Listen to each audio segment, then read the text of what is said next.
Deonne the Alky.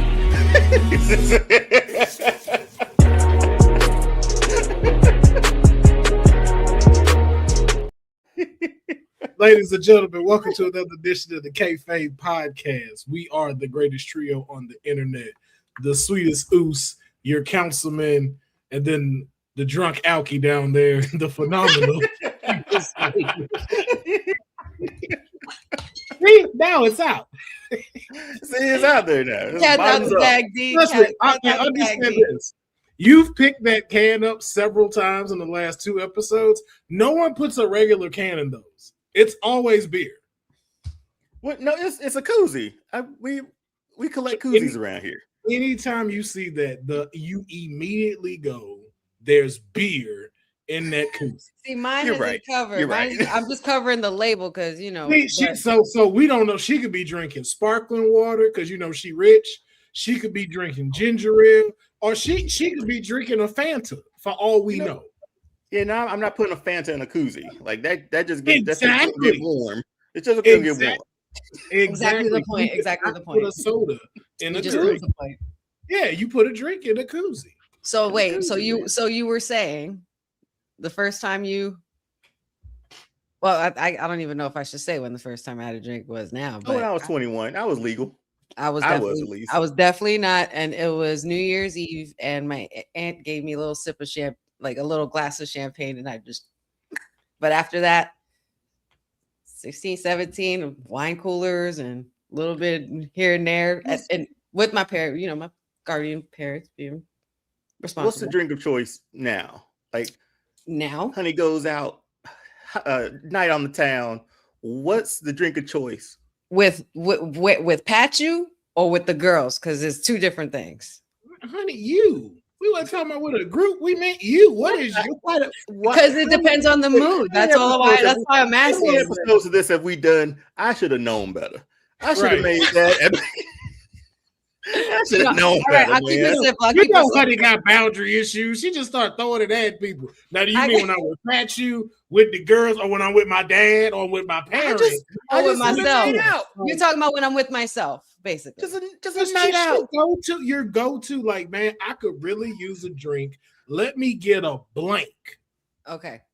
I really do love a spicy margarita. See, it was so easy. How easy that was. Like I said, I have a different mood for different things. Because there's spicy margarita in the summertime, there's whiskey in the wintertime, and red wine. You know, it depends on what I'm doing. But if you ask me, like, a first go-to, spicy margarita, hands down. Watch this, honey. Hey, Deonne, what's your go-to drink? Old fashioned. That's Pachu's too. Pachu loves old fashioned. They're so good. See how quick that went? He didn't ask me, oh, you mean after I finished, you know, watching Xander, or when we out on the road trip? Like, which Well, you mean when I come home from a hard day and we go out? Is that the drink I'm looking for then? But yes, because there's different drinks for different occasions and different moods. It's like an outfit. But there's always a go-to. A go-to, like wherever you at. It's a go-to, like, man, if this is present, or if I'm in the mood to drink, I would prefer, out of all moods and everything, what is my preferred? Like, if this all we gonna give you tonight, then let me get that. And like you said, spicy margarita. Spicy margarita, yes. Yeah. Will, any? The salt and the tahini on the rim. Oh, no, I don't drink. Unlike y'all, I was in debauchery very early with alcohol. Mine started very early, which is why I see why I don't drink no more. I was drinking very young. My mom would give me wine coolers. Sips of wine coolers. I mean, not make it seem like she was a bad mother. But she'd give me sips of wine coolers with her there. Then when I went out to the country to go, like, stay with my cousins during the summer in Louisiana, that's when I got introduced to moonshine. And that was the first night. Yeah, I'll never forget that shit. My uncle, they made the shit themselves, had them in the mason jars, the whole time. Yeah, and then I learned like how you can make different ones. So you can make stuff out of potatoes, you can make stuff out of lavender, you can make moonshine out of ivory. Like it was like all kind of stuff that you could. All you do is you just got to throw it in there, and then that's what would give it this little taste. But it was straight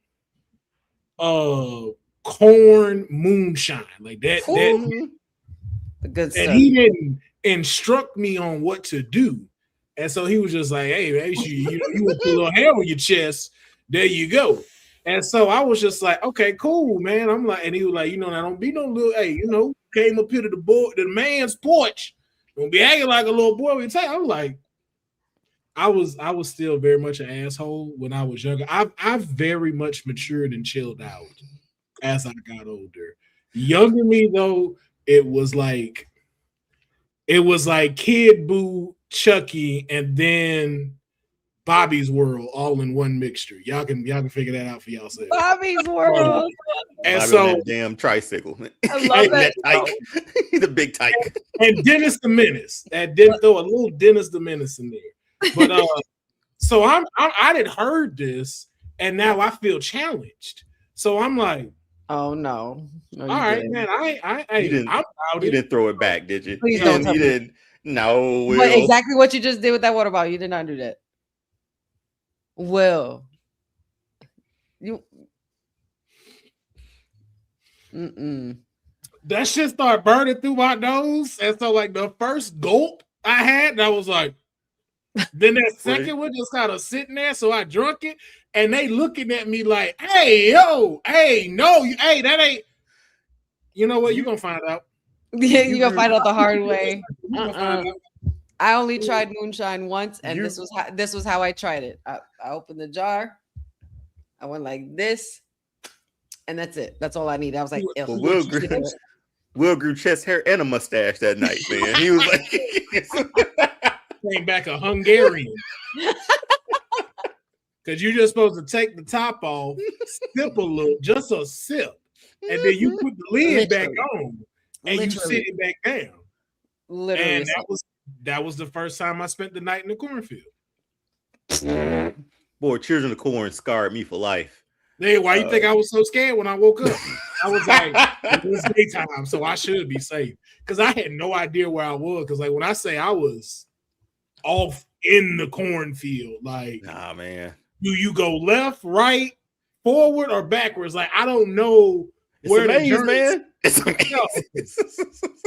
hey, and I don't know if people tell y'all when you move these stalks of corn, them bitches shift back up. I was gonna say they hit you right back. That's what they don't tell you. Like, it ain't no you didn't bent them a little bit and now they like that. No, like you didn't bent them to walk through and they done this again and now your path is gone unless you didn't mow this shit down. Like that. Yeah, man. Man, again, how country we grew up. Like my grandma would make us like go pick peas with her, and right across the street was like a cornfield, man. And I remember like it was getting dark, it was about to rain, like it just got cloudy over that cornfield. I went back to the truck and I sat in the back of that truck until they were done. Whatever bucket I had out there helping, it stayed out there. You didn't go back and get it. Hey man, it was like time ticking, man. I'm good. At night in a cornfield or at night in the woods? Which like night in the woods all day. I would prefer one night in the woods too. I can see. Cornfield, I don't know when I'm getting out. Yeah, like I can climb a tree. I can climb a tree and chill the rest of the night. I just gotta make sure it's a tree. Right.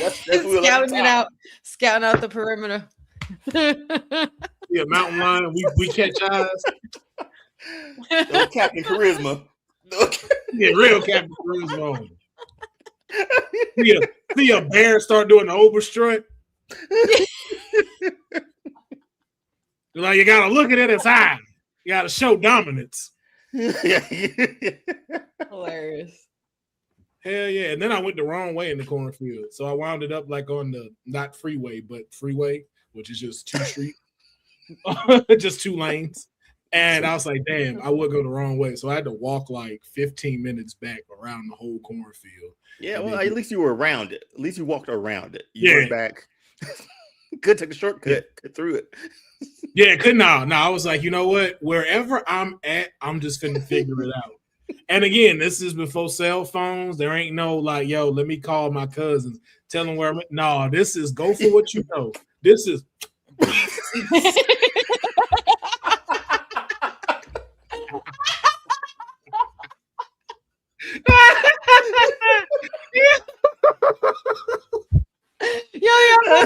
it on cue, bro. Because he know what I'm talking about. Ain't no real street signs, ain't no nothing out there. Like, you gotta remember what's around you. Like, all right, when I see that green house that always got that back door open, I'm right next to the street that's gonna take me down to the street. Gonna take me to the That's where it's at. Oh God, no. But yeah, I drunk too like young. And so I think I just burned myself out. And I'll never forget, like, I was at the bar. And then that's when I decided to stop drinking. Because I was like, I wanted a shot of Patron for me and this young lady who I've been throwing the Mac on all night. And she finally convinced me to get her a drink. And so I was like, man, you know, because we started talking about Patron. Because at the time, this is like 2009.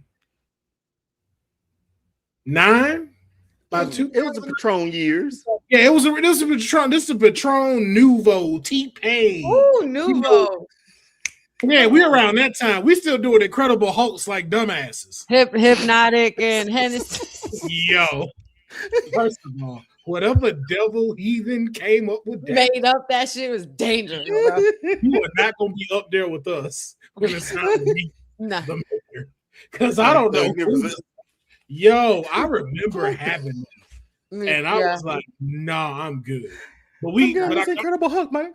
Yo, I got to the bar, tried to get a shot of Patron. That bitch was $19. I was like, pass, hard pass. Yeah, man, it's ridiculous. I didn't order a big drink. I just got a shot. He was like, "Yeah, you got a shot of Patron." No, that's considered top shelf liquor at that time. At that time, yeah. Mm-hmm. And they didn't have the one with the green tape wrapped on it. It was the blue one. So this like the special blue label Patron. Yeah, like agave or whatever crap it was. Man, I got them drinks and I was like, never again. Never again. When I knew how much they was charging for liquor, no. Especially after buying especially living off of Everclear and Taka Vodka. Everclear. No. That's why I tell you, we started the lawnmower with Everclear, man.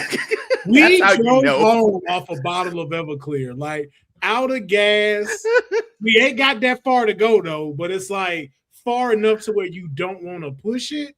And we got like a half a bottle of Everclear because didn't nobody really touch it but me. Because I used to like take Everclear and Sprite and I'd mix that. That tastes just like Smirnoff. Like I'd be drinking that shit back. That's why I used to tell people, yo, don't think you can outdrink me. Like, don't do that to you. Like I used to take shots of Everclear by itself. Yeah, I got the weak stomach. I can't hold for too long. Like 2 to 3 drinks, if that. I can't get crazy. Like I hate the feeling. I didn't say my stomach survived. I didn't say that. Those days were over, man. But even my liver wouldn't. But there was a time. Yeah, there was a time where there was a 22-year-old honey drinking straight out of that Patron bottle at one point. Yeah, crazy. When it was my birthday and this white girl came over to get me fucked up, that's when I knew. I was like, I think it's about time to stop. I had 3/4 of a slab of ribs, and where I fucked up was she was like, yo, I'm gonna bring you some wine. It's not as strong. I don't know why I believe this white woman when she told me this at all. Like, first off, she's a ginger, so she don't have a soul. So I should have never trusted her. I didn't say that. That's what South Park told us. Like they the ones that threw that out. And they know a lot about stuff going on in the world than we do. So that episode, man. I'm just saying. Just look one in the eye and then come back. Just look one in the eye. Okay. But she came over with a bottle of that. I don't know if y'all have this over there. Because this was new to us in certain other places. Do they sell liquor in y'all grocery stores? Excuse me. Grocery store. Actually, we have a King's, which is like a ShopRite, a more premium shop. There's King's and ShopRite, but King's definitely has liquor there. With next to it. Oh, Kroger and Publix, I think like just beer and wine. But I could be wrong. Okay, so y'all, but y'all, did y'all have like an aisle of liquor? Like you can go down aisle 16, there go the beer, the wine, the boxes of Patron. Liquor got its whole own section with like 4 aisles and freezers and coolers and Okay. So we didn't have that back home Mm-hmm.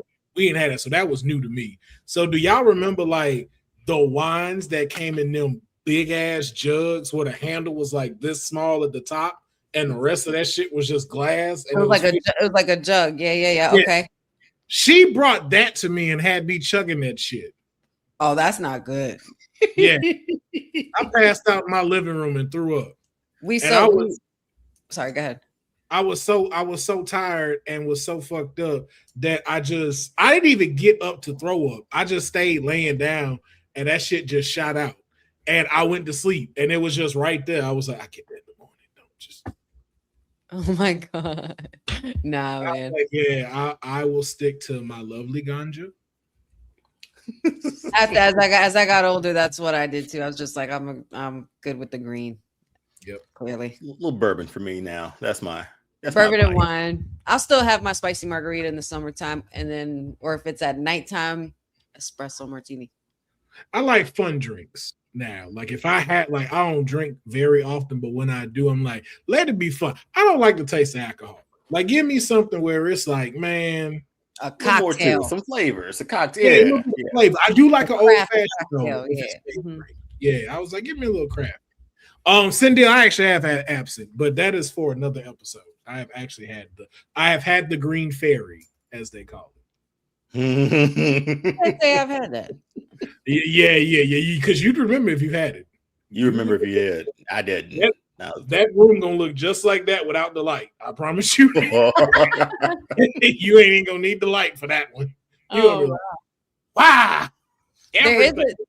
There's a cream liqueur that I tried that a friend of mine had come from a trip in South Africa, and they had this cream liqueur called Amarula, which is made from a peanut that they give to elephants, and elephants get drunk off of this. I'm telling you, a shot like this will make you feel like you've had a whole drink, like a couple of drinks. It's just but it tastes so good. It's like vanilla, coffee-ish kind of taste to it, but it's so good. But that shit is dangerous. Amarula, they do sell it around here too. Yeah. Crazy. I've had sangria, Lynette. I don't know the day you have it, where you just taking vodka shots on a random Thursday. But whatever you go, Thursday, hey, right? I can't so. Hey, whatever floats your boat. Ain't no judgment here. We don't judge people like how others be like, oh, you still drinking vodka? Like, hey, man, first of all, I love that she's taking shots and spending time with us. So I'm like, why are you discriminating or hating on somebody's drink preference, man? Don't everybody want Hennessy and then make bad decisions afterwards. Just hit the spot. Like every time somebody be like, oh, you drink white liquor, you drink clear liquor, be like, let me guess, you drink Hennessy, man. Man, I mean, it's in the exactly, and you be making right decisions. Cindy. I mean, it's Marilyn Manson. What you expect? Sage, we talked about moonshine, actually. I had that. That's what I really kind of started off with. I did not go gradually into alcohol like everyone else did. We went, hey, wine cooler. You know what? 200 proof alcohol. Go for That's a jump, man. Did you like the Seagrams? Was it the Blue Label Seagrams? Did you guys have those? And they were like different. Oh, flavors. The gin? No, the wine coolers. Oh no, she had something. I remember how they looked, but I don't remember the. Yeah, I remember it was like a bottle, and the label was like kind of like right at the side, slanted. No, you know what? It wasn't that because I remember their font. This one was like a more like sans serif, so like cursive. Always every time you see it, it looked like it was for women. I was like, if I saw dudes buying this, I thought they were choir directors. You know what that means? It's the 90s. It's the 90s. Don't judge me. Don't write no letter on me. I'm just letting y'all know.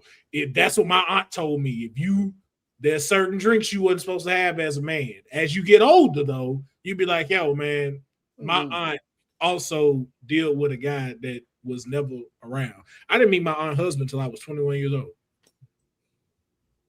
And she'd been married to him before I was born. Yeah, put that together. That's wild. Did he just stay at home all the time? Like, no, he's a truck driver. He was never there. He was a truck driver. He was never there. Like, he'd come for like maybe a week, and then after that, he leave. Okay. She's like I remember her saying over her house. Yeah, and I went to her house. She's like, "Oh, you just missed me, just left." Because I was like, "Yo, who you had up in here?" I'm like, "It smelled." You didn't believe her, did you? I was gonna say you didn't believe it for a little while, did you? I didn't believe it for my mom had to tell me though. Like, she told me his name, everything. Like, no, she been married for like 15 years or something like that. I was like, now I know we didn't have a family gathering once or twice. A lot of them probably. I was like, we had a few of him where he just don't come. So yeah, just don't come. I'm like, don't pull up on me when I get famous. Like, yeah, hey, man, it's your uncle.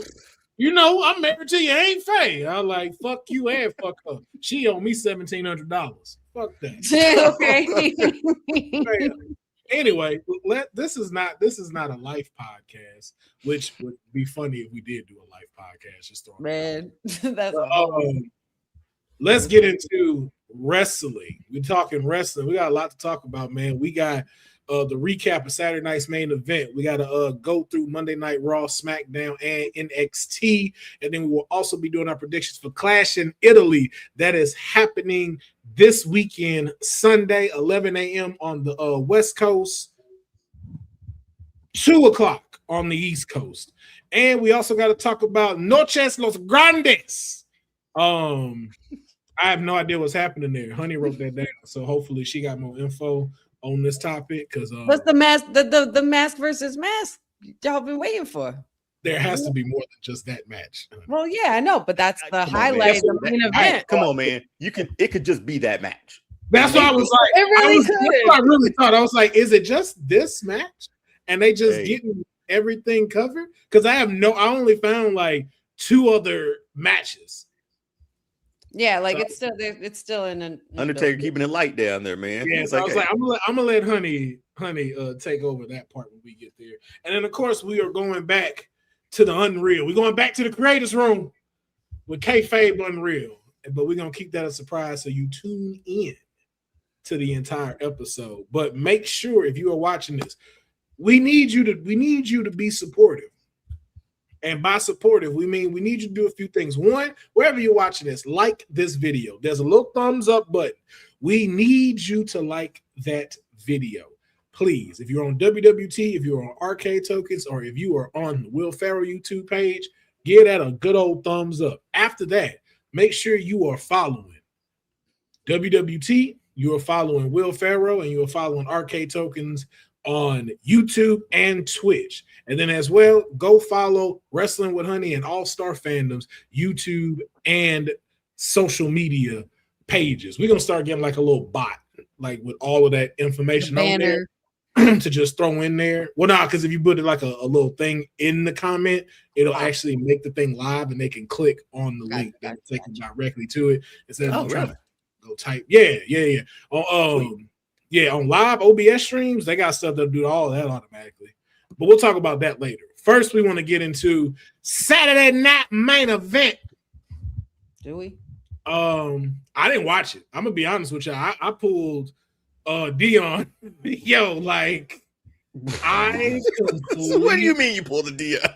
Like didn't watch it. Like I had stuff to do, and I pulled the Deonne too. So yeah, I had to stream straight out of a comic book with Doc. Yeah, that's what you were up to. Yeah.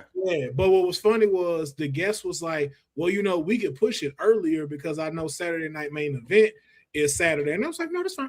It's fine. 5 o'clock's fine. 5 o'clock's fine. I skimmed through it and then looked at it on my phone. Y'all didn't miss much. It might as well have been another Monday. I don't even think I watched the highlights. I just today figured out like who won this stuff, which is very interesting. But we're starting off with the 6-woman tag team match. Jade Cargill, the baddies, taking on Char Bliss and the WWE Women's Champion Rhea Ripley. And it seems like they made it make sense as Jade Cargill and the baddies, Mia Yim and B-Fab, pulled off the victory. Now, I just want to ask one quick question, so we'll move through this recap quickly. What does this do for the baddies? Does it strengthen them as a group, or does it still kind of leave us questioning whether this is going to still hold as a faction? Deonne, let's start with you. No, I think this helped because we talked about it. Like, man, who needs to eat that pin? Who needs to get the pin? And we went that way. So it made them feel like a threat. It made Jade and the group feel like a threat now. And it puts Jade back in contention for that title too, because she's got a pin over Rhea. Rhea's got a pin over her. Granted, in a tag match, but it made sense. So I watched the back end of this one, like the last little half, just to see how the pin and stuff happened. But yeah, for me, I think they got this one right. This one made, like you said, this one made sense. And hopefully it leads, we'll see where it leads. We'll see if that leads to Jade getting that title back, because that'd be dope to see them with the title, and maybe them and then B-Fab and Meechin with the tag titles or something like that. Yeah, I agree. Honey, let me ask you, how important was it for Jade to pick up the pin against Mommy? We've normally seen it where it's like, Alexis Bliss will eat the pin because it doesn't necessarily hurt her. Sometimes we get a little bit of shocker, like with Kiana James pin Charlotte Flair. Mm-hmm. But how important was this as far as the trajectory of Jade? Because we know, like, we've seen it where we're not too sure, like, okay, is it starting to come together as far as like the in-ring capability? We saw it was a spectacular performance at WrestleMania, but her getting this pin now and leading in the Clash in Italy, does this make it more believable in, hey, man, Jade could probably, like we talk about, throw a monkey wrench in this and get her title back? You totally used the words that I was going to use. It is definitely a lot more believable, and I think it does solidify the baddies as a threat to the division. And as far as how they're going to go about that, it seems like they're going for, this is Jade's era of her big three. You know what I mean? So yeah. With this stage, it establishes Jade as a leader. It also helps, we get to see B-Fab and Meechin more often, which we've been dying to see for some time. As far as her getting the pin on Mommy, that was super important. And that's kind of what I wanted for her, because since stepping into this heel/leadership role, I feel like her in-ring work and even down to her execution and even with some promo delivery, she is gradually getting it, and she's I would say that she's getting more smoother in the ring, because the way I felt like she looked great at Saturday Night Main Event. Saturday Night Main Event wasn't a lot to begin with, but this match definitely was definitely my match of the night. And I think it was very important for Jade to get the pin on Rhea. I mean, mommy's mommy, and mm-hmm. she's always on top, and we needed to make sure that Jade can go with the best of them. We've seen the tease of Charlotte, hasn't fully happened yet, but she had to get that one over Rhea for sure. Yeah, I agree. Sindil mentioned something about the foreshadowing with Jade versus Charlotte. So much it's obvious that she won't win. Now, here's the thing that I will say I disagree about that, Sindil. When I was watching them, I believe either it was on Saturday Night Main Event or it was on SmackDown, where Rhea was there. It had to be Saturday Night Main Event, because that's when she fell down, like the whole like fall. Yeah, and she said, "Cute title." Yes. So that still keeps it in contingency for Jade, because I think if you are foreshadowing Jade, what's it to say that Jade doesn't take that belt away from her? And mm-hmm. then now it's still Jade versus Charlotte, but now you got a title on the line. So now this is for real supremacy, but like, which I think makes it even better, because now you mm-hmm. have Charlotte, who has, I want to say this in the best way, but like, this is the new evolution of a Charlotte. Someone tall, someone muscular, someone with power, who does have a good in-ring capability that's just going to keep getting better the more she's in the ring with people like this. Right. So that and her holding a title that I believe Charlotte Flair has not held yet. This is a chase for Charlotte we've been waiting to kind of now see. That doesn't feel forced upon us. Doesn't feel like, hey, this is what they're trying to do because it's best for business from the TKO standpoint. It has worked consistently to where it's like, hey, if this is the next step for Charlotte to where she gets back into that title run picture, we're all for it because we all want to see Rhea for one start chasing a title on SmackDown and not just be at the top. Let me see her have some dope matches with people, but we get to see Charlotte back in that contingency with the WWE Women's Championship, and so I think it's pretty cool. But it leaves it still open for Clash in Italy. But we're gonna talk about predictions later. Yeah. It also really quick before we jump into the next one. It's that with Jade and Charlotte, I think it's particularly important to keep remembering the fact that this has been stemming since Jade got signed. And when she was showing up to NXT, when she was showing up to Raw, when she was showing up to SmackDown, one of the very first people that they had put her on that camera with when she was with Triple H on that main roster was Charlotte. This has been a build-up for quite some time. So I think it's important to remember that. Could this build go up to Survivor Series 2? Like we add, 2 more people to these teams each. It's 5 and 5, right? Is it 5 and 5? Yeah. So there's some issues that they can sort of get in. Like, again, I would love to see like those, the 6 that we have now in a War Games match would be dope. It's just who else do you add? And you got a few months to sort of stir the pot. If you they take that title off Jade, and let's see where Rhea goes. Let's see what the rest of the crew does. So I just want that War Games now. So we'll keep it long enough for that. I can see it getting the War Games just because you don't have so many people there. It's just the rotation of what would have to happen. So the road go ahead. I'm sorry. If you want to get to Survivor Series, we'd have to see, we're in June now, so we'd have to see 2 rotations of this, meaning who do we get at SummerSlam? Would it if Jade, let's say Jade's to win this weekend, then we have to have Jade versus Rhea at SummerSlam, and then that would be the rematch, which makes sense because that makes it the best 2 out of 3. Rhea got one, Jade got one. Now it's to see who's the final, which I've actually liked rivalries like that before, like in the Attitude Era, where the belts, and it's like, okay, who's gonna get it? Then after that, though, you have enough time now where it can start leading into it because you can go the Charlotte route, or you can go the Alexa Bliss route if you like, or someone else that you can fill those 2 slots with that you, like you just said, Deonne, that need to be involved in that. But if we had to ask though, and I'll pass this to Honey, who are 4 women floating around that could use this spot to be put into War Games?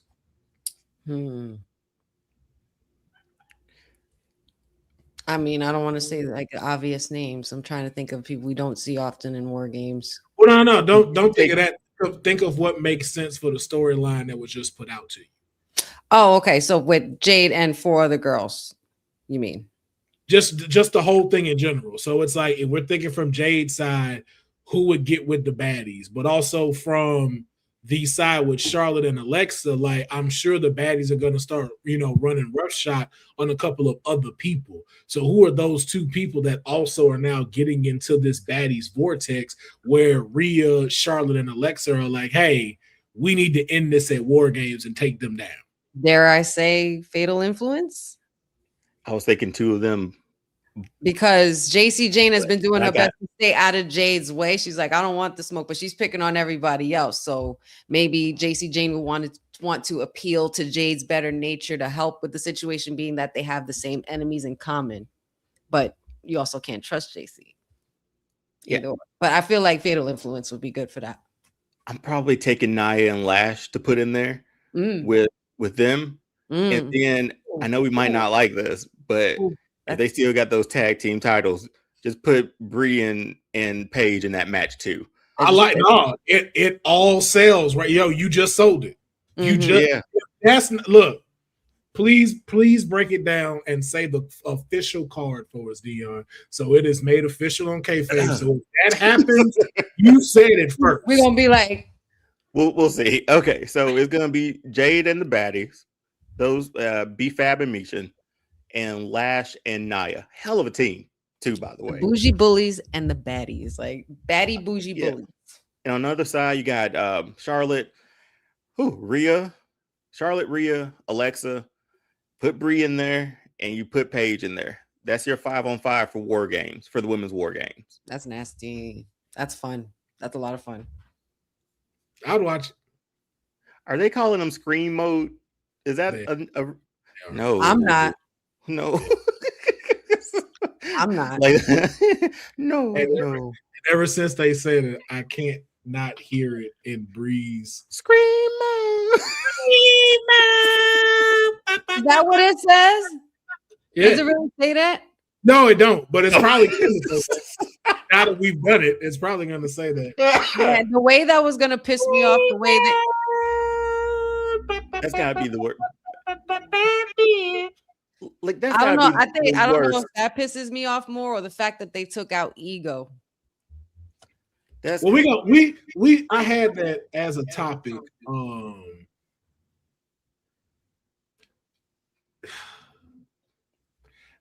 I don't like what Def Rebel's doing to these people's music.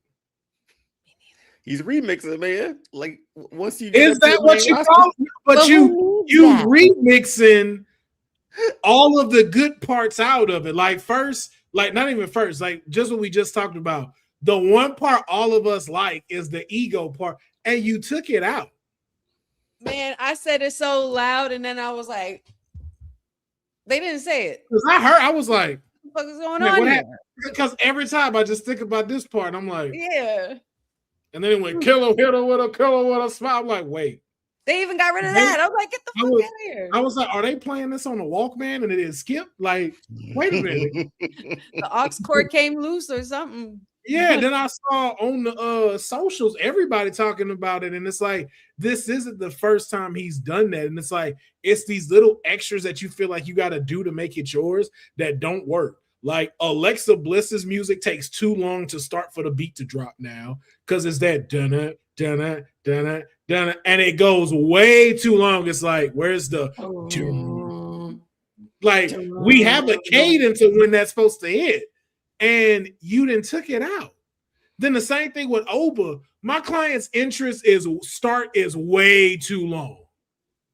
Like you pointed that out to me, and I was like, "Wait a minute, something." No. So I was flipped back to first it goes old entrance, and then the lights go down. What'd you say, Deonne? No, I went back to like older entrances. I was like, all right, I remembered it this way. Like this is how I remembered it. Like I don't even think it was like this for Saturday night main event when he went up against Cody. That Saturday beat me up, man. Saturday, say that 5 times fast. Saturday.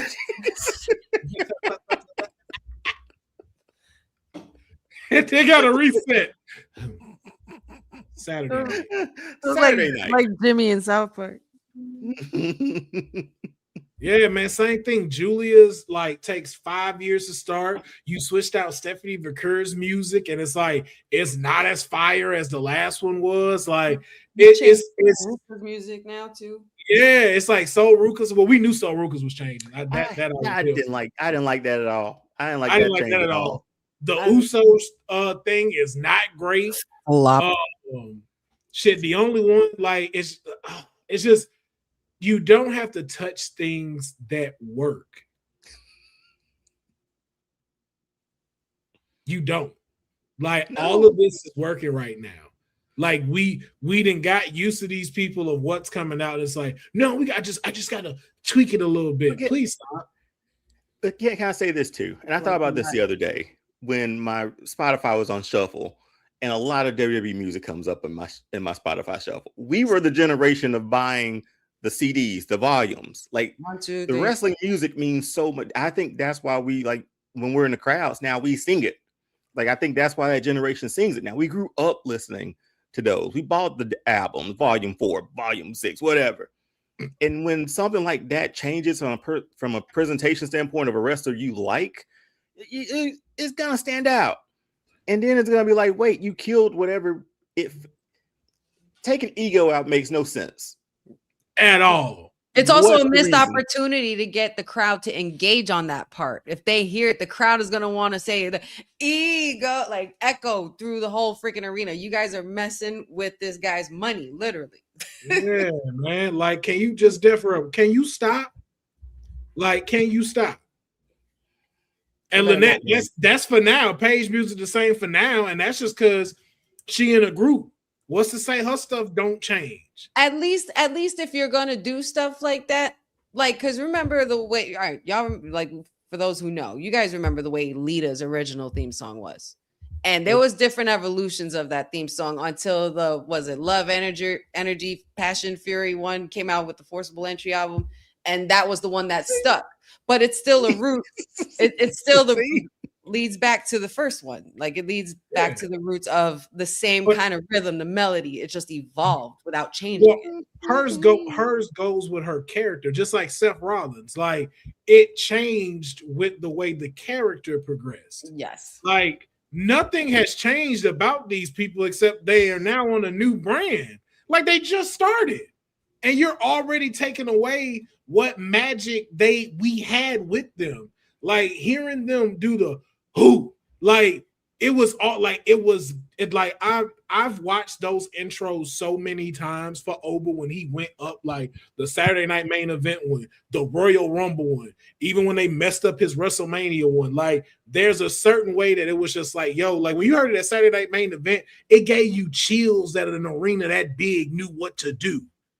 And I'm just like, now it literally takes 15 seconds before that part starts. I time that shit. The lights go out. Yeah.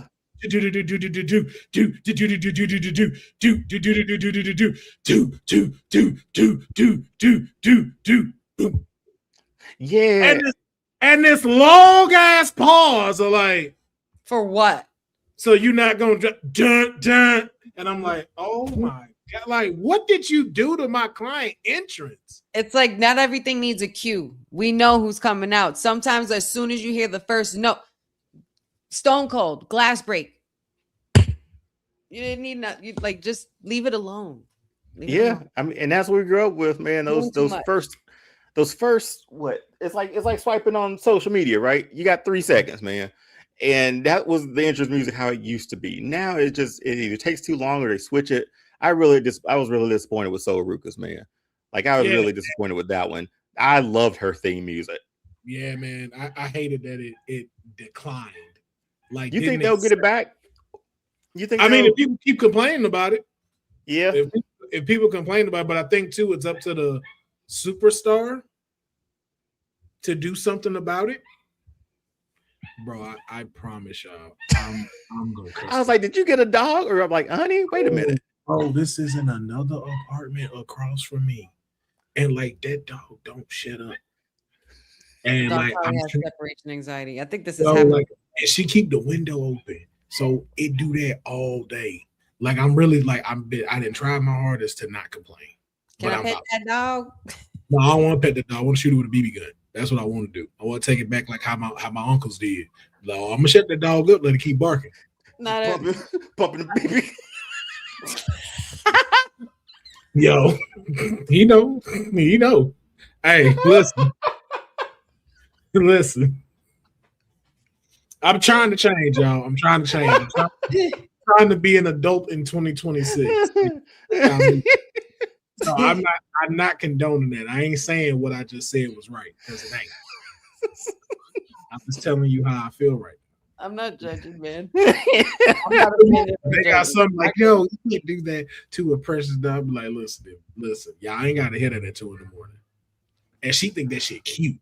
That's the problem. Like, she think that's adorable. And I'm like, yo, I've never complained on a neighbor or nothing. But like, I'm about to. Like, I'm about to really send a complaint. Like, and you know what's crazy? My neighbors on both sides of me have dogs. I don't ever hear them. Ever. The only time my dog's the quietest dog in the complex. The only one I hear is the one to my left, and that's only when you pass by the window, kind of like on some security stuff. And after it don't see it, it stopped barking. I'm sure you're not the only one feeling that way either, Will. Bro, so you'd be doing it for the community, man. I'm about to do it for the culture and the community. I'm a community leader here. I got to be a community leader. So, man, let's get back to where we was at. Screen mode, I guess that's what they called. Defended their titles against the Bougie Bullies and won. As you can see on everybody's face, no one cares. No one cares. We don't know why this is still happening. This was the perfect time for them to drop them titles, but hey, what do we perfect time? Yeah. Then we had a pretty good match. You know, we just talking about Ethan Page, but Ethan Page versus Penta. Penta defended the Intercontinental title and won. Pretty solid match. Like, I wouldn't give it match of the night, but it checked off all the boxes that it needed. Especially for helping to build Ethan too. Yeah. Like getting him familiar with the crowd if you didn't fully keep up with NXT. And I mean, two AEW guys on a Saturday Night Main Event. or former AEW guys on a Saturday Night Main Event. So there you go. So the retaining it felt like a big like fight feel like they were really pushing for how big it was, but it wasn't the main event. I thought it was gonna end up being the main event, but the tag titles ended up being the main event, I guess. Yeah. Or at least open the show. But we do have to keep in mind it is a mid-card title. So yes, we do have to keep that in mind. This is the mid-card title, and it was right where it was supposed to be. But usually those are the ones that shine the brightest anyway, and the ones that we remember. And it keeps us getting ready to get towards the end. So shout out to them too, though. They did what they did. It was good. Now, we had Sol Ruka versus Becky in a non-title match, and Becky is praying for Sol Ruka's downfall, man, because she refuses to let her get off a good soul snatcher. And I see what you're doing, Becky, and I don't like it. You go let your soul get snatched, okay? And Becky, you're gonna love it. And I saw on contention about because she hasn't gotten a clean one as she's gotten before, right? Or that we're used to seeing, that people have been considering or saying that she should change her finisher. I don't think you should change it. I think it's the same. There's an interview Sol Ruka had and expressed about what Triple H said the night she debuted. She felt terrible about it, and all of them told her, no, we loved it. She was like, I know I messed up that soul snatch. She was like, yo, we not concerned about that. You went over with everybody. And as we've seen on social media, it is easy to take some stuff out. Everything digital now. You go watch Netflix, you do not see that botch. So to us, that in 10 years, we gonna forget that she did that. Right. It's so back in the day too. Remember the taped SmackDowns or taped Raws? Mm-hmm. You didn't see everything live. Well, it wasn't live, obviously, so they could manipulate it however they wanted. They even had people go back out and wrestle again. No, we didn't like that. Go back out there and do it again. I'm like, go back out there and do it again. Yeah. But I don't think it's not fully taken away from her momentum, but it's not hitting the way it needs to. Like how we saw, Fatal Influence has probably been by far the best transfer over outside of Obafemi. We have had very consistent ones, but to consider Fatal Influence to be someone where we were not, too particularly paying attention to them like that, even when JC Jane one was okay, we're sure they get bumped up and something will happen, but to see what they're doing now on SmackDown and what they've accomplished already, then you see it on the other side of a Sol Ruka. It's okay, it's good, but it's not as great as we want it to be. And I don't think it's either one of their faults yet. It's just because of how this has been playing out a little bit. It's a little bit confusing. And then also, too, you're throwing her I watched some of Saturday Night's Main Event. I don't know how I feel about them throwing her into this constant story between Jessica Carr and Becky. because that's what that kind of felt like. Like, it's like you threw her at her for a reason. Is that going to be are we going to get a payoff for that? That's the thing. I don't know. I was just going to say that to cap all of it off. I was going to say, Jessica Carr, you know what you need to do. Well, she's a mass wrestler in like Evolve, right? Yes. I feel like there's a perfect opportunity for like a random Becky match for somebody to get, for her to get accosted by a woman wearing a mask. And there goes the speculation of, was that like, you could play around with, you could make it something, but what are the tools that you possess? Yeah, what would you make? Would you make Jessica Carr then like full time as a wrestler? Could you take her back to being a ref? It's interesting if they ever pay this off, if they ever will. And that's the $1 million question that we ask him. But we did because of that. She did see Becky push her into her, and because of that, she got disqualified. So Ruka won, and they are now getting a match in Clash in Italy, and the IC title is on the line. Now, again, we're going to talk about our predictions for that match, so we're going to keep it moving forward. And then we get to the main event. Logan Paul and what I say. If you're gonna do this, you could have just done what it. You could have done something else. End the show, cool, But hey, it was a good match. Was it? It was. It was a good match. Now I went back and watched this one. If you take out our choices of how we feel about certain wrestlers in this match, if you strip it from that, this was a really good match. Because you never knew who was going to win. It always looked like they were going to get it, and then the cheating looked like it was going to help.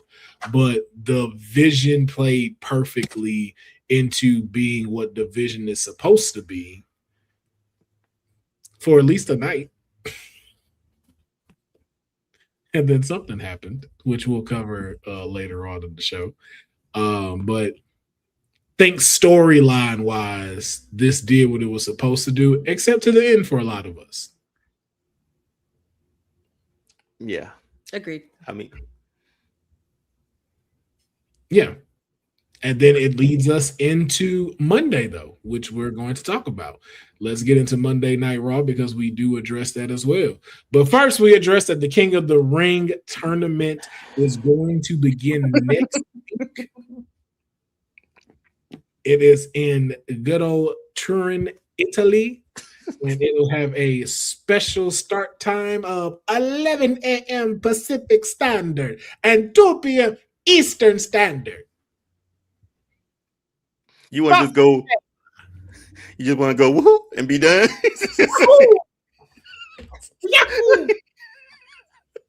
Really? Oh my god!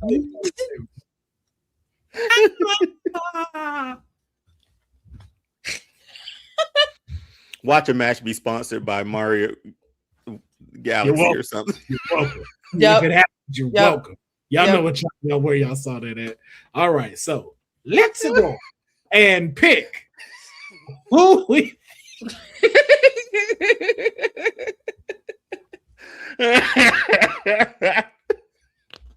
I call Deonne mid drink with that one. you have a tendency to do that to us a lot, Will. Like, mid drink, just ready to spew all over the equipment. Hey man, I never know when this funny is gonna resonate. But just quickly, who do you think is gonna be the king? Who's gonna be the queen? Go ahead and say your boy, Deonne. Go ahead and do it. LA Knight, man. I said, go do it, bro. Yes, he's gonna pick LA Knight for everything. Royal I'm gonna Rumble. Keep shooting, man. I'm gonna Royal keep Rumble, King of the Ring, Money in the Bank. I'm gonna keep shooting. Shoot, man. I'm gonna keep shooting. Shoot. Hey. Yeah, I can't be mad at it, man. He's like, listen, that's me. And then who you got to see in the ring? Man, I always end up picking my favorites, and I wanted to go somebody. Bear with me for a minute because I went.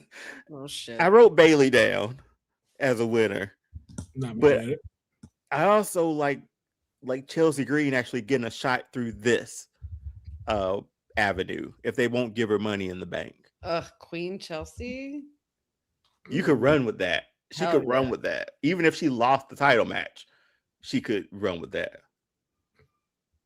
Especially since she doesn't have a secret Hervis anymore. Yeah. Yeah, because we got to keep in mind that a person will get a title shot at SummerSlam if they win King and Queen of the Ring. You really want LA Knight open his mouth. As soon as LA Knight opened his mouth, I was like, I don't know if we're gonna win this. So does he try to jump on that top rope like he beat you? Just stop it. Cut it. No. Change it. Let him know. Let the ref know. We switching. Roman going over. I'm picking again, man. I'm picking him again to keep shooting. So for King, what about you said Queen Chelsea, right? Yeah. I'll go with Chelsea. Even though I want it. Yeah, I'll go Chelsea. Man, I'm going with both my clients, man. F that. King Oba, Queen Roxanne, man. Let's do it. I'm here for that.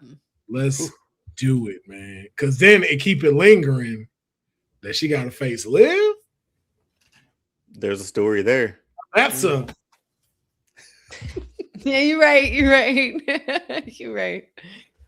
If it happens though, like I told you, honey, like I said, it may not gotta go to all the way I wanted to, but we getting it. Oh, I would faint. I would listen.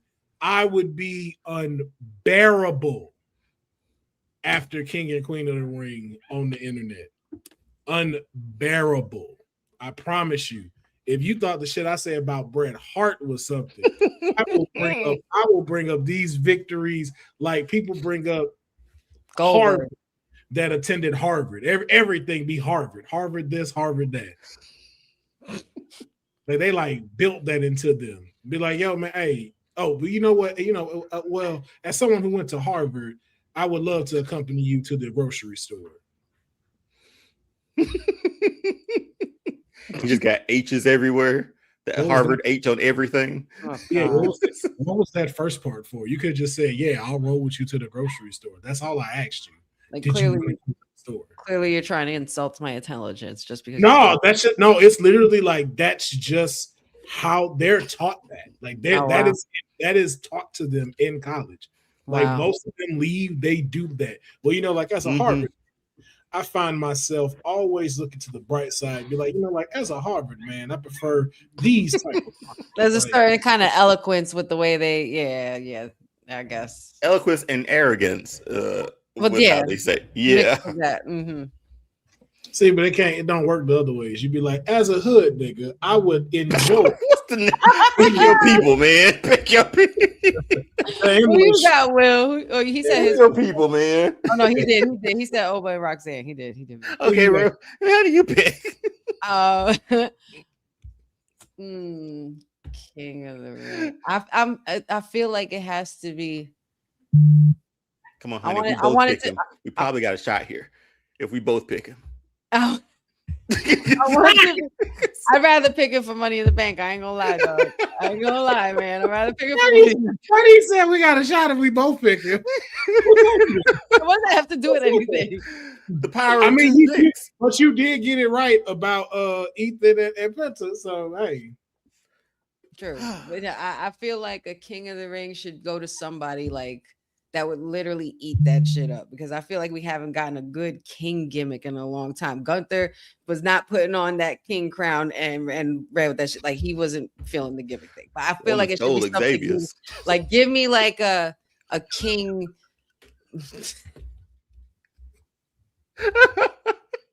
Give me you want to talk about don't care about nothing, man. Yo, that's when the downfall started of them leaving. After that crown got stolen and he did not get a payoff for that. Give me the fact that they both put it on his head. Usos both placed it on his head while he knew. There was no bounce back from that, man. It was hard. Honey, who you got? I'm thinking somebody that's gonna soak it up, like a Kit Wilson.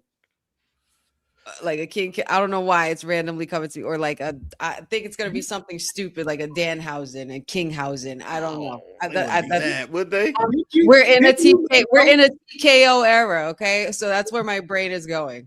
All right. You make notes for this? What did it say on your notes of who's winning this? Well, there's more than one note, so I just wanted to keep, I have more than one. But anyway, like I said, we got to start somewhere. She finally started writing stuff down because I wanted her to be able to have the questions already. So now we just got to wait for her to start learning how to draft stuff. Be like, okay, I can't have 15 versions of who gonna win King of the Ring. Right. Drop it down to 5. Cool. By next week, she'll drop it down to 3. Then the following week, she'll get it down to 1. And it's like, okay, now we flow. We just got to work with her. I just feel like they're gonna pick, like they're gonna make it stupid. I feel like we've been wanting the King of the and Queen of the Ring to feel important. I feel like with the men's, they might not do that. Okay, but then who's your queen though? Because then if it's that, what does the opposite look like? The opposite. What does the women look like? I feel like it's got to be somebody like, give me a Queen Maxine. Queen Maxine. I don't know why I'm picking like underdog names. Like I'm like underdog names, like not really main event names. I just want new faces somewhere, and I guess something to help them. I don't know. The ones I'd say just outside of biasness, if I had to pick it, and Lynette just threw one of mine out there, King Trick would be fire. Or King Mello. Or King Mello. But I feel like King Trick and then going into SummerSlam against Cody Rhodes. Let's talk about it. Imagine that entrance.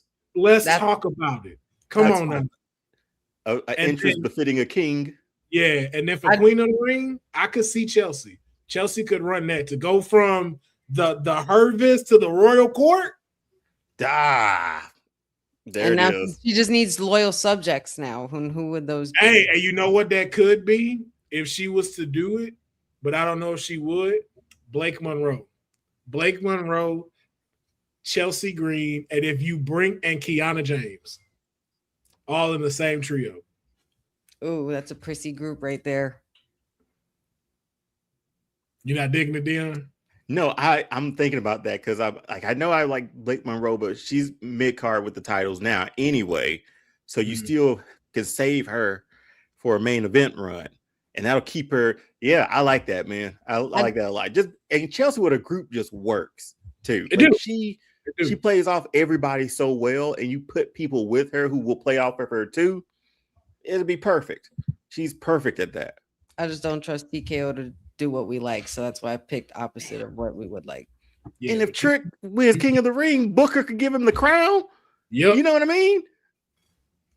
Oh, anoint him as. Wait a minute. Wait a minute. Wait a minute. The crown, but the coat too. The cloak too. Dude. And Lash is his Queen Charmaine. All hell King Trick. Like that could be. Y'all got to do that as if he win. You got to do that at SmackDown. The coronation of Trick Williams and Queen Charmel and King Booker come out. Yep. And crown. Oh, come on, TKO.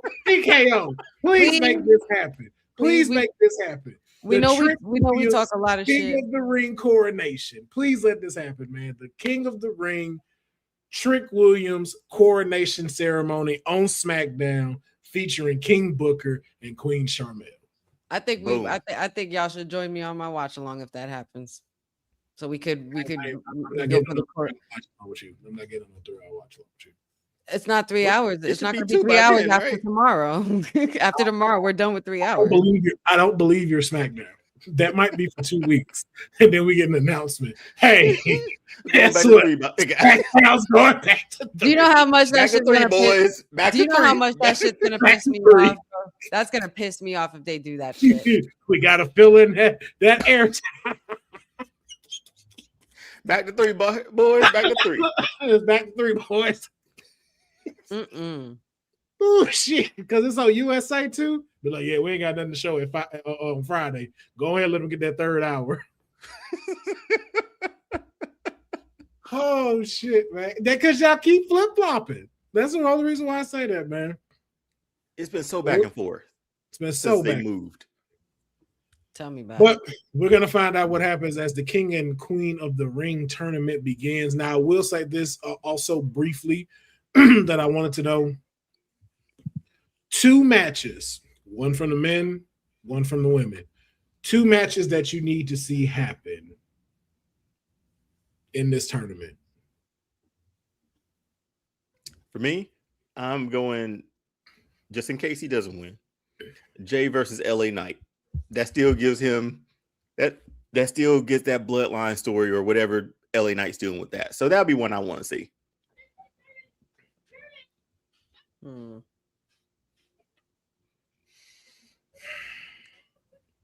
I picked for the women's too, right?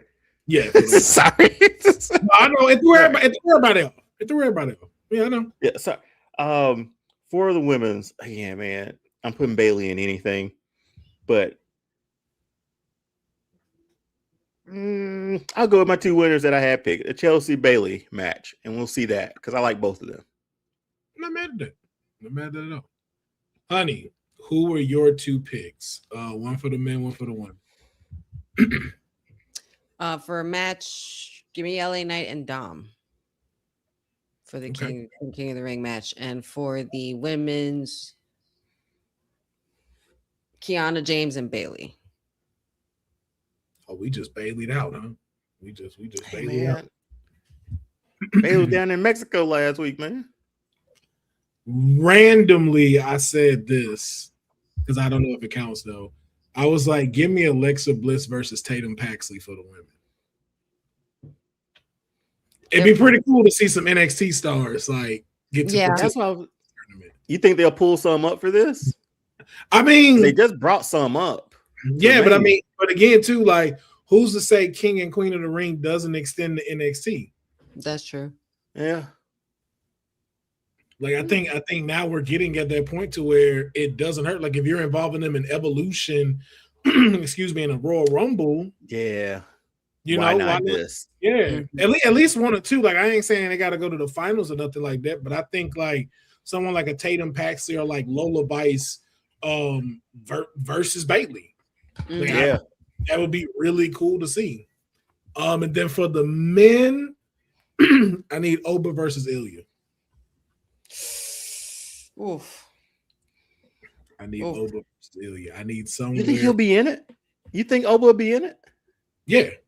You got to get Oba something. If you're not finna give Oba a title, Oba got to get something. Oba stuff got to make sense to have some kind of pathway to Roman.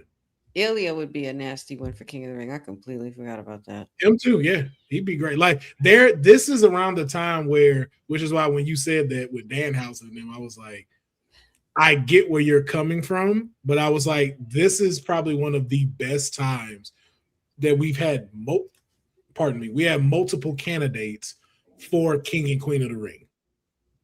There's so many people now that we could be like, yo, I could see this as them being in this match for SummerSlam. You can see a Chelsea Green. You could see a Carmelo Hayes. You could see a Trick Williams. You could see a Roxanne Perez. We didn't even throw this out, but man, Raquel Rodriguez. Okay. Queen of the Ring. Yeah. Hello. None of us are against any of these that we saying. The sky is the limit. Faces too, man. They're new, like Honey was saying. We need some new faces. The top of the card got me paranoid. Well, but you got every right to that. We've been saying it. Like, WrestleMania was a time to showcase all new talent and then let them take over, but you didn't do that.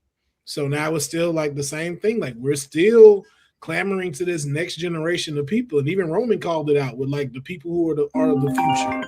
You know, he called it. With Oba Femi, with Carmelo Hayes, with Trick Williams. So it's just like, give him the ball, man. Give him the ball. Run it. We've been like, the people are saying it. Like, we're not saying that we're sick of everybody else, but we want what we want.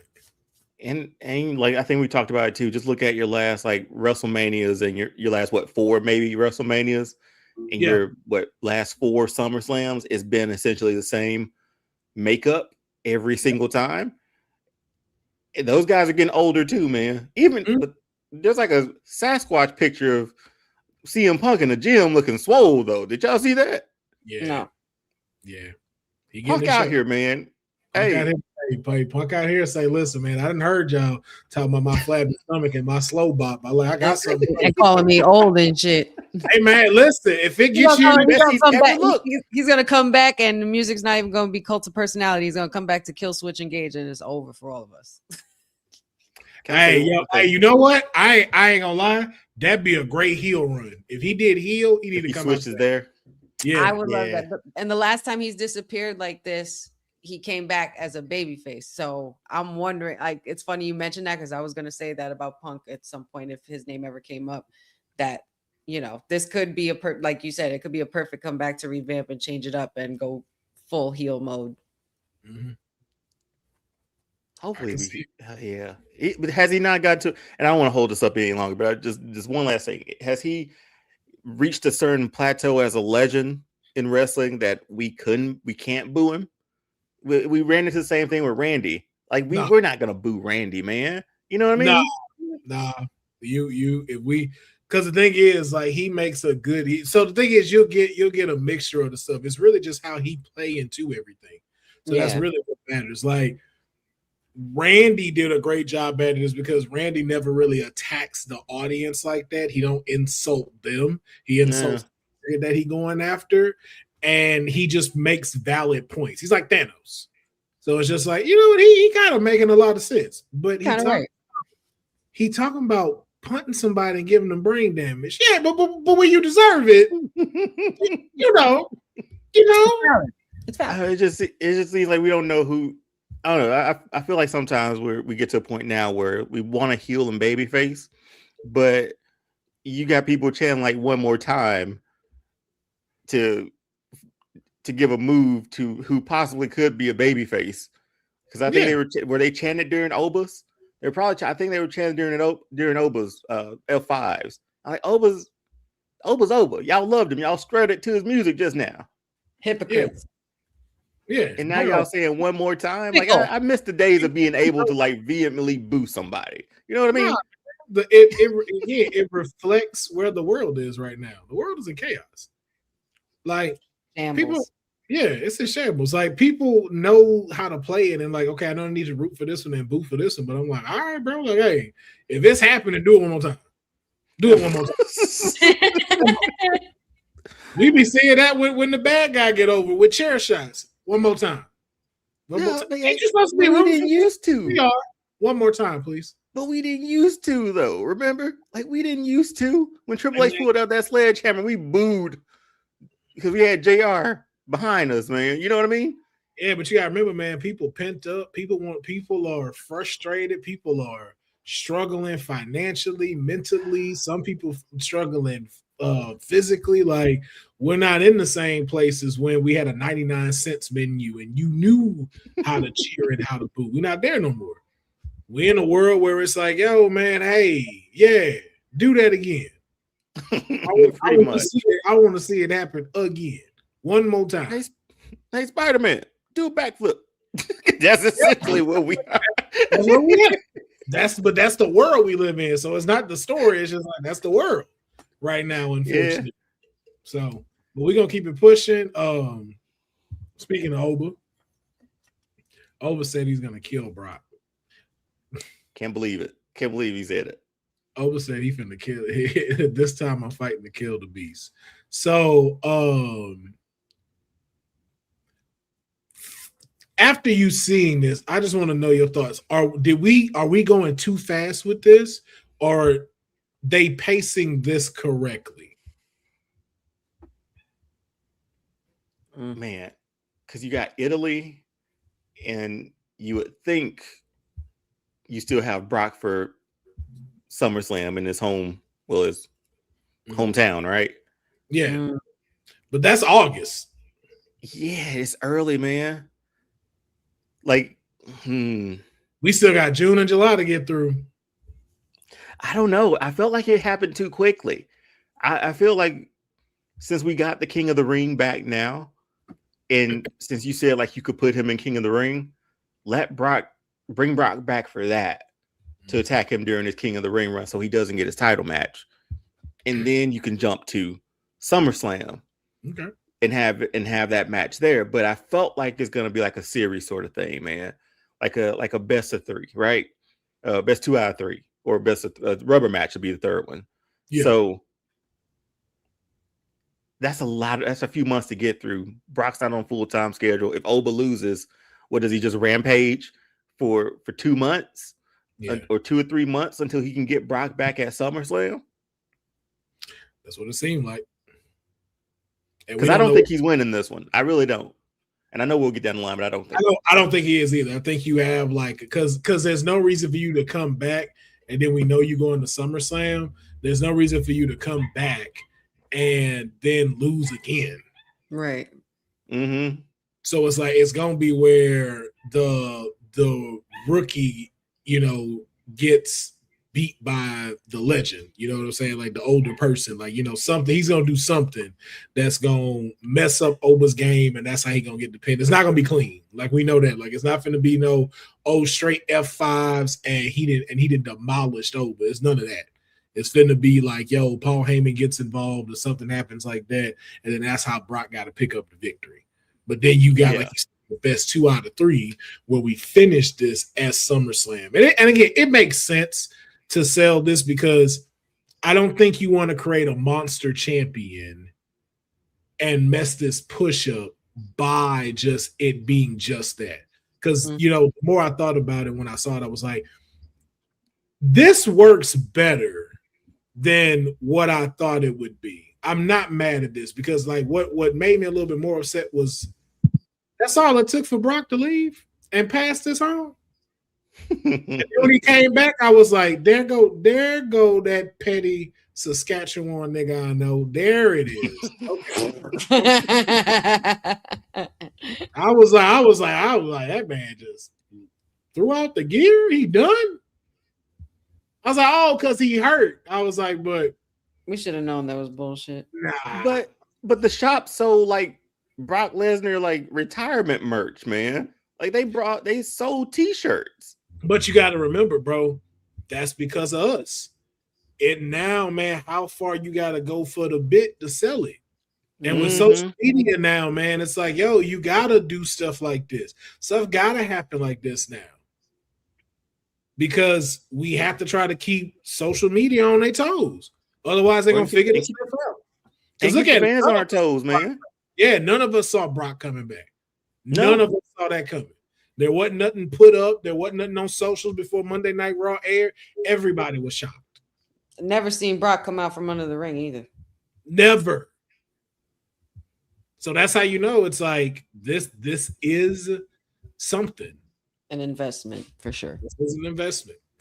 But we'll see what's going to happen. But I will answer Lynette's question about why they said my client didn't attack the Warriors. I was like, I'm going to speak for my client and also for me if I was in the ring as a performer. You don't attack somebody that don't need attacking. Mm-hmm. We know, if this was me, I already know what Paul Heyman is. Paul Heyman is a sleazebag. Paul Heyman is the mouth. I don't have to punch the mouth. If I want to hurt Paul Heyman, then I embarrass his client. And then that's how I get back at Paul. I don't need to hurt Paul. Do I need to intimidate Paul? Very much so. I'll walk up to Paul, let him know what's what. But I don't need to put my hands on Paul Heyman. Like, you know how I would scare Paul Heyman? I would talk to him with the mic and fix his tie while I talk to him. Yo, that's the biggest insult you could ever do to somebody. A person in corporate taught me that. Like, if you ever that's like shooting a finger at somebody. If you it's a sunning moment, he's sunning. Yeah, like you sunning this man. Like, and it's like a pat on the head, pipe down. Like it's worse. It is literally like a fuck you round. Like, it really be sitting here and it's like, yes. And like you'll see it in like dramas and stuff, and whatever you like, true. You know, and then after we've taken everything from your company, it's that sure that we do it to the rest of your family. There you go. Like, bitch, did you just adjust me? yeah. Like, somebody gotta die that night. Somebody gotta get popped that night. Yep. Like, that's what I do to Paul, though. Like, just gently kind of tug on his tie and adjust it for him and just... Boy, you should have told this is Stone Cold. Because that man, he put hands on everybody. Everybody. But I did like this moment for Oprah with Paul Heyman, though. Like, I'm glad they had that moment. That's a big moment when you get a one-on-one with Paul Heyman, dialogue, and he spoke well. Like, Oprah does what he does. I thought it was cinema.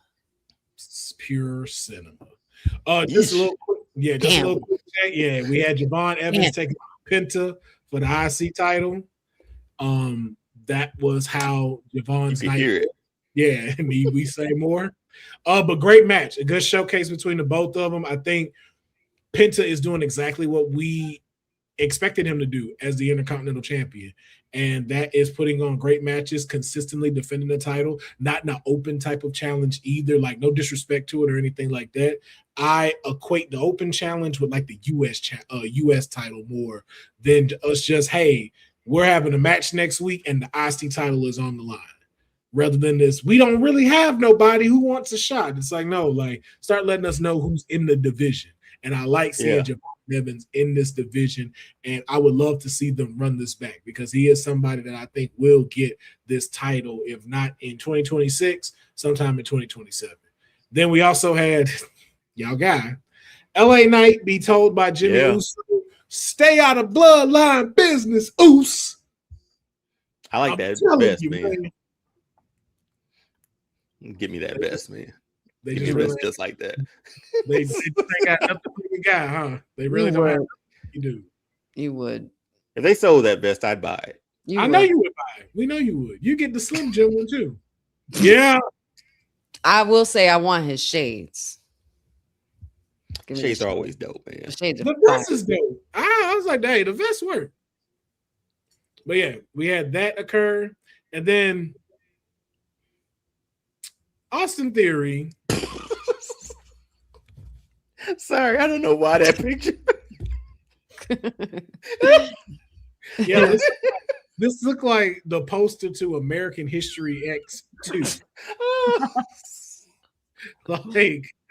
like this is Edward Norton's son, and he did not learn a lesson. Oh my God. He was like, I followed in my dad's footsteps. Oh my goodness, man. What is that? Dog his face, man. It's a chain on Theory. That's what's making this even worse. Like, what are we doing, man? Like, Theory is going to curb stomp somebody next week. Legitimately. Oh, but I do have a question with these attacks. And, of course, for those that, do know but don't know, Logan Paul did suffer an injury at Saturday night's main event. He tore his tricep, which we will talk about a little bit later on into the show. But it was revealed on Monday Night Raw the future of the WWE Tag Team Championships and Austin Theory remaining the champion. As Paul Heyman stated in a vignette cut, well, not a vignette cut, a backstage cut, that the contract that they had stated that is basically a free bird policy for the Vision. So that means anybody in the Vision can be tag team champions. So currently, Austin Theory and Braun Breaker are now the new tag team champions. But Austin Theory wanted to take it a step further and prove himself to Paul Heyman and to really show that he is an asset to the Vision and wants to be able to take that next step into greatness. And he attacked Joe Hendry, and then later on in the main event, attack D'Angelo Dawkins. Now, my question for the two of you, what does this do for Austin Theory's character? Deonne said, you know what, let me go to my notes because all I'm saying is that when I saw that question, I was like, it's probably his moment to get a push. Like, the thing is, like, it took everybody getting hurt essentially for this to happen for him. No, I'm just not enough. Technically it did. Like, we talked about like where he went from before with Grayson Waller to where he is now, just back in a tag team with a group, not shining. And Austin Theory, I feel like we all felt or thought that Austin Theory could have been a guy. Hell, Vince had him in the main events with the United States title for how many months? I think this will help him. And I think if he can be more one-on-one and not be more of a tag team with Braun, because Braun has bigger sights on for him too, I think this helps Austin Theory now. Like it really, I feel like it does. And I don't know when Bronson Reed's coming back either. I'm not sure what that timeline looks like, but he's the last guy standing technically. And I don't see why you don't push him a little bit more. And I think they did a good job of this in this episode because he was like a thread throughout the night. Like when was the last time we saw a superstar be like a thread throughout the night? And that thread was Austin Theory. Yeah. So I don't think you just give that to anybody lightly. And again, the whole Freebird with the titles, okay, cool. But I always felt like Austin Theory could have been more than that. And this might be his opportunity to do that. Yeah. Honey. The Vision's cursed. The Vision is cursed. No. Cursed by who? Cursed by who? I have no idea. For a while, though, we have talked about the fact that Austin Theory has been in this little bit of a limbo since becoming the hooded masked man and all of that stuff, and putting him in another faction. Completely forgot about that. So, like it's crazy how easily we want to forget those things, right? But it seemed like he was stuck between comedy, you know, being taken seriously somewhat, but also being that young, arrogant heel. And I think WWE could continue to use more arrogant heels. So I would, to a point, have to agree with Deonne as far as this wasn't just any chair assault. This could lead to something bigger for Austin Theory to finally have us see him the way we wanted to see him booked since he's been back from injury and whatnot. But he can reinvent himself through this aggression for sure. Yeah, I agree 100%. I think if he were to do anything, you need to go a little sadistic, kind of like how Bronson Reed did. Like take a page out of his book, if I'm being honest. Like keep attacking people with chairs. Don't let nobody disrespect you. Don't let nobody talk down on you, and then show that in the ring. Because one thing that you could do to keep division alive really is you need to add another member. But I don't want to add another member because I just don't want anything bad to happen. But this is where I feel like you need to take the tag. If it's going to be tag titles, they need to be double champs in something.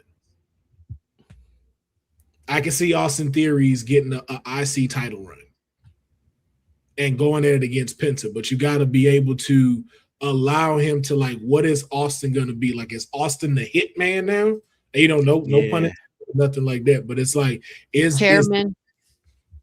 chairman, whatever. But again, if that's what he's going after, or if he's just going to now start being brutal with people. Like, I don't want him to get like too significant in there, like being like, oh, I'm the chairman, like they did the tribal thief. I don't want that. I just want it to be like, yo, Austin Theory has really switched gears and he's not taking no crap anymore. Like he's now, he's taking this into his own hands. He won't be disrespected. He's not gonna let you talk down on the vision. And if you cross the vision, this is what the outcome is gonna be, or this is what the outcome is gonna be.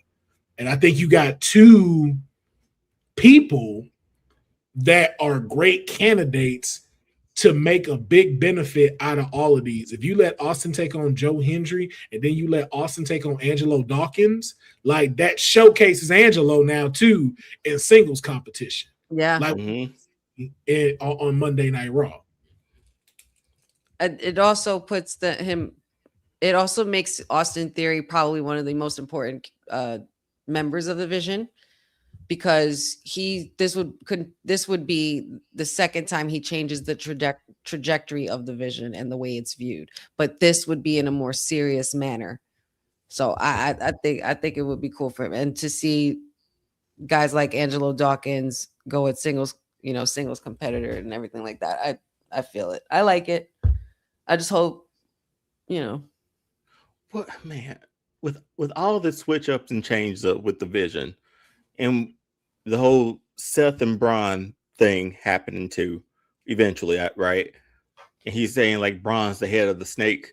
What if it turns out like a little Agatha all along? It was theory all along, sort of thing, man. And he takes the group, and he now builds his own vision with Paul Heyman, where it's something a little bit different, where he can be spotlighted and have a shine through that, because he's the only one that's still standing. So the only way you do that though, you have to outshine Braun, and Braun ain't finna go down without a fight.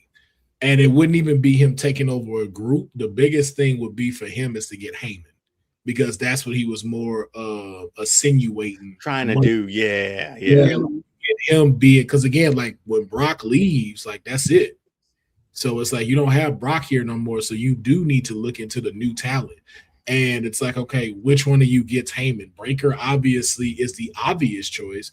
But if you start having it, Austin's changing his trajectory around and making something a little bit different, Heyman might start seeing a little bit more potential into him. But he has to outshine Braun Breaker. And that's a huge mountain to climb. Not saying that Austin can't do it. Yeah. But the writing for it is what would get me interested in it. So, but we'll see exactly what's going to happen. But again, we're speaking of people getting singles action. Montez Ford and Seth Rollins went at Seth Rollins, defeated Montez Ford. Although the image says a lot. What was your thoughts on Montez's performance and the fact that Raw had a main event? Wait, no, this wasn't the main event. This wasn't the main event, was it? Yes, it was. It was. Yeah. Look at that. 2 weeks in a row. I was literally just gonna say, look at this. Look at this. We got matches. Look at y'all thoughts on Montez's performance. Deonne, let's start with you. I mean, it just kept me thinking like they should have pulled that trigger and made him a single star. At Saturday main event, we could have got a heel turn, but this is exactly the same storyline that I pitched with LA Knight. I'm just saying, this is the exact same thing. I'm not trusting you now. But now we'll fight, and now we're like, hey, now I'll come together and we'll take out the vision together. The exact same thing I just pitched. I pitched months and weeks ago. But I digress. Yeah, this is exactly what I thought it was gonna be. Montez is great. Montez is a great performer. I hope that there's a swerve down the line with this, but we'll see. But yeah, we knew this match was going to be good. Seth is still always in his bag, and Montez can do everything. So when you do that with those two guys, I mean, you're going to have a really good match. Yeah. Honey, thoughts on Montez's performance? I mean, seeing that it was Montez and Seth, you knew it was going to be fun. Seth is on a bounce back. I mean, he's always been the architect in the ring, but I feel like every time he does get back into the ring with somebody else that we probably haven't seen him go one-on-one against, like he continuously proves why he's the architect. But with Montez Ford, his energy is infectious and contagious. Everybody just reacts to him naturally. Of course, we've been pushing for him to go into some singles action for some time and everything, but I just think that the real question is whether WWE is ready to fully commit to that. That's the only thing. But great match nonetheless. Banger. I enjoyed the match, and I was glad there was a match in the main event. Finally. Yes, finally. Like since what, February? 17 weeks. 17 long ass weeks. Wow. That's crazy work. No, every it's a football season, man. It's a football season. Wild. That's long in wrestling days. Okay, that's longer in wrestling days. It's different. I was like, do y'all think we don't want matches? Like, is that what y'all? I hope that's not what y'all think. I don't know who told y'all like, hey, we didn't want matches. Like somebody lied. Somebody lied. We want segments. Like what? No segments, and maybe shitty segments too. Yeah, they would even be live like how they used to be. But we're segments. Hey, I know this meeting's almost up, but did we talk about segments? And did they bring that up? I wasn't sure. So we're clear. What we got for the storyline? What we got for the storylines this week? More segments. We got another segment with LA Knight and promoting that he's going to be in the King of the Ring. Now, hear me out. I know that we've been getting some blowback from the IWC, some of the folks in the locker room, but I have a fantastic idea on what we can do to better finish off Monday Night Raw. Segments. More segments. I know. Oh. More segments, though. Segments are happening these days. Go on. Yeah, we do it like Oprah. You get a segment. You get a segment. Everyone gets a segment. But what about matches? We'll give them like two. That's a good way to put it, Sage D. WWE's running on TikTok brain. I know, but they really know for real. It's like true. Most sports productions are doing that now. Like they really are trying to figure out how to convey stuff now, moving into the TikTok brand, because that's where most people are watching stuff. So, but we're gonna. NBA said that the NBA is a highlight sport, and you don't have to sit and watch the whole game. Yeah, so they were genuinely talking about not airing them on cable no more, and it just be like, you just got to come. If you don't, we'll see you on there, because it would cost them way less money to put it on TV, and they probably make more money with it not being on television. Yeah, you could just probably still get like the league pass and watch the local markets, but it wouldn't be on anything. TNT, ESPN, whatever. Just clips. It'd be just clips. You better have been there, unless they put it in like after the season's over, then they drop the whole season. Let's watch that. I don't know. They're gonna do something with that footage, but we're gonna bounce through NXT. I don't know nothing about this. Yeah, the fact that struck again didn't fully kill off Dark State, but they were, telling us exactly what's going to happen and what they are looking forward into. Because that was the image last week. They then gave Saquon the sugars, and sent him packing. We had an incredible match. Huh?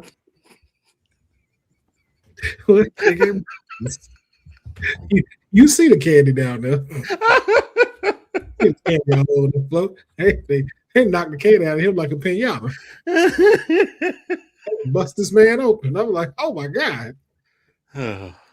His Kit Kats are everywhere. The sugars. But yeah, we had to get one of them Smarties though. Oh man. That's just offensive, honey. That's offensive. You gonna take that man candy like that while he down? Ain't shit. You gonna take that man candy while he on the ground? Be like, he finna eat this. You don't know. But we had he's gonna be too hurt to eat this. He gonna be too hurt to eat this. He ain't even remember this here. But then we had a fantastic match between Ren Sinclair and Kalani Jordan, and Kalani defeated Ren Sinclair via submission. Quick question. 2 questions, actually. Does Kalani, well, no, it's all one question. I'm sorry. Does Kalani Jordan get the call up in the summertime, or does she still need to cement her legacy within NXT? For example, holding the NXT women's title. I don't think so. It doesn't hurt not winning the title over there, but she's been there for forever. All I know, she's on the main roster in my universe mode, so that should tell you my answer. She needs to. She should be pulled up this summer. There you go, honey. She's. I think she does need a significant title run. I would like to see her running back with Lola again. We've seen them go at it before. I think it would be 10 times better with the title on the line. She's close though. She's very close to the main roster. We know she has that capability. She has that fast pace athleticism that the main roster could use. But I do want to see her stay a little longer and get a title. Run that division. I agree. I like to see her hold that title. I think she to have that and TNA championship. It just would make me, not to say that she would never be like a women's world champion, but it would make me feel a lot better seeing her like at the top of a show. It ain't got to be a long run. It could be 63 days. I ain't even tripping. Like, it ain't got to be no long stint, but just give me something where it's like, yo, I've achieved everything else. And I feel like too, it kind of makes this attitude change more valid and gives her a solid overall character when she goes up. That'll be very sustainable. So, but we had that happen, and then Lola Vice took on Izzy Dane for the championship, and this was the end results. We still have a NXT Women Champion in Lola Vice. Now, the question that I have for the both of you, one, how long does Lola Reigns' title run need to be? And should she make a TNA run? It should definitely go through the summer. We need that Latina Miami Heat running the division. I feel like that is something that would be really well marketed around her. And yeah. Yeah, Heat Wave. No, because they got that pay-per-view. So No, I agree with Honey. Through the summer, because we were waiting for a long time for her to sort of get to this moment too. So I don't want to take it away as quickly. I want to see what she can do with it, being the top woman in her division. So a TNA run, I don't know. I kind of want to still let's just finish up in NXT this time. I know we still got that relationship, but there's enough women in that division still for her to have good matches throughout the summer, through her reign. So let's take a detour and not go through. Who? Somebody got a call? Does somebody need to answer their phone? No, I want to do not disturb. Mine too. No, somebody ain't, because somebody shit is rubbing. It is doing that. That's some stick time that shit and done that. Mine do not disturb in silent mode. My computer. Don't nobody call me, so I know it ain't me. Well, we heard your phone ring before, but it was definitely Yeah, you either gonna hear it ring loud or do nothing. Nah, that is not nothing me. on me. I have no calls. I know it's Honey because Honey's sound has made that before. I don't know why she acting like that. Oh, look. Silent, do not disturb. Always. Something don't you nope. I was about to say it might be your computer. I was like, computers don't vibrate. Oh yeah, no, same thing. Like, look, nothing. I'm checking. I don't have anything. No calls, no nothing. And the only reason why you'll hear a sound if somebody called, that's my computer doing that, not my phone. But somebody thing going, It might have been my computer. Hold on. Yep, there it is. Okay. Sorry, it was my computer. It was. My bad. You know what it is? I couldn't hear it, and I turned my notifications off, so I don't see anything that might come up, but it was on focus and I do not disturb. My fault. To be fair, I don't know how to turn off the sound thing on here either when I get messages. So you ain't. I don't know. I can do it on my phone. I don't know how to do it on my computer. Phone fine. Yeah. Right. Yeah. I don't know where it's like, okay, where I just turn this off for a little bit and then can come cut it back on. Hush, HD. His real estate phone. I've given up my days of two phones, man. I'm good. I got two phones.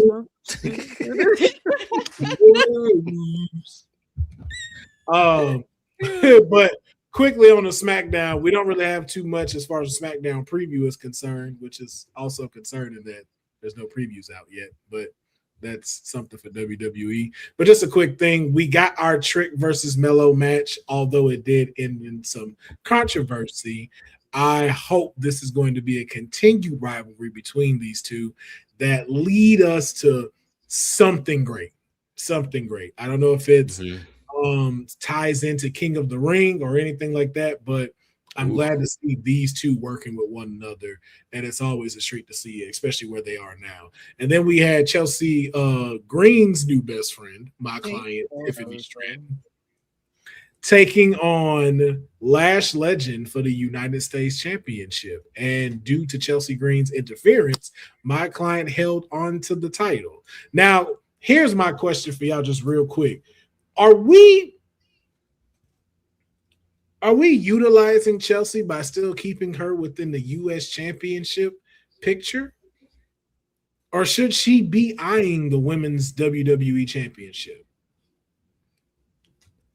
I feel like we want her to be eyeing those championships, but given, like, I guess the current state of the roster, especially when we just talked about like the 10 other women that we did for War Games, that's a good spot for her now. Okay. And then you have the possibility of what Queen of the Ring, boy, and Queen of the Ring and Money in the Bank. So you still have those two options for her down the road this year. Mm-hmm. So yeah, I think she's in a good position of where she is now, given how top heavy everything is going through the summer. Yeah. Honey, let me ask you, for Tiffany Stratton, your thoughts on her current title reign as U.S. champion. Does it seem like it has a little bit more foundation to it than it did with her WWE championship? Because we've seen her now defend the title 3 times since she has won the championship. What are your thoughts on her title reign currently? Well, I'm glad that we're finally utilizing the women's mid-card in the United States Championship title the way we are now with Tiffy, because it wasn't being utilized at first with the previous champions, minus Chelsea.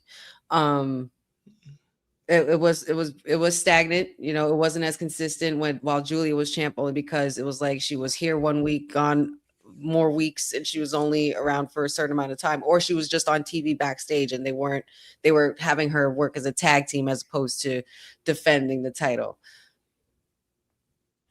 Zelina, that's that. And it's just like we know what happened with her, but there could have been so much potential for repeats, three-peats, whatever you call it, to pop a tail the title and whatnot. But with Chelsea, I feel like it's with Tiffany, I think it just helps. It helps turn it into a workhorse title, you know, and we know Tiffy can go in the ring, and seeing Lash and her was my match of the night. So, and being able to see her with fresh new contenders, not just the same old Charlotte and Rhea and Jade stuff. It's kind of cool to be able to see Tiffany spread her wings throughout the roster and, you know, just help and elevate the United States title picture for the women. Yeah, I agree with what Honey said. My client, you know, elevates whatever she has. And so now that she has another title in there, she's making things happen. But I think, too, it's good to see that we're building up a better mid-card, which I think takes a little bit of pressure off of the main title picture. So, like, now it's okay if the World Heavyweight Championship is a little bit more sporadic, or the WWE Championship is a little more sporadic. But we're seeing, too, that they're not slowing down with them either. You know, we had face-to-face with Gunther and Cody. Cody took on a frustrated Sami Zayn in the main event. So it seems like maybe potentially we're starting to get back to where they're listening to us, where we're strengthening these divisions and who solidly should be in these divisions, at least for the next 6 months, maybe 12 months, and really build that up. So we'll find out more on SmackDown as it's moving to 2 hours this Friday, honey. One final 3-hour show tomorrow and Honey Night SmackDown will be commencing. So please make sure you join me. It's going to be the grand finale, God willing, of the 3-hour SmackDown show up until I don't know, but they're saying starting in June, then it's going to 2 hours. So tomorrow is allegedly the last 3-hour SmackDown. Did they make full announcements of this? They did like 2 months ago. Oh, 3 months ago. Yeah. Is there anything recent? They were saying it earlier in the year also. They were saying earlier in the year SmackDown set to go back to 2 hours in June. So did WWE say this? Not WWE, no. Oh, Lord have mercy. Exactly. Don't trust these people, bro. I believe it's like, was like, you should join me on SmackDown. Absolutely not. I like, listen, I love you. Yo, you know, we the greatest trio of all time. I'm not putting myself in it. There's no official statement. There's no press release from WWE. And you would think it'd be announced on Raw. Like you thought Michael Cole would have said, hey, man, because he mentioned SmackDown, mentioned nothing about going back to 2 hours. Mm-hmm. Yeah, let me find out. Does the article say WWE Stamford, Connecticut at the top? Parentheses, Stamford, Connecticut. I'm sure like there's something official from WWE that was put out about this, like some kind of graphic on a social or something. Are we sure? You want to know who put it out? Reddit.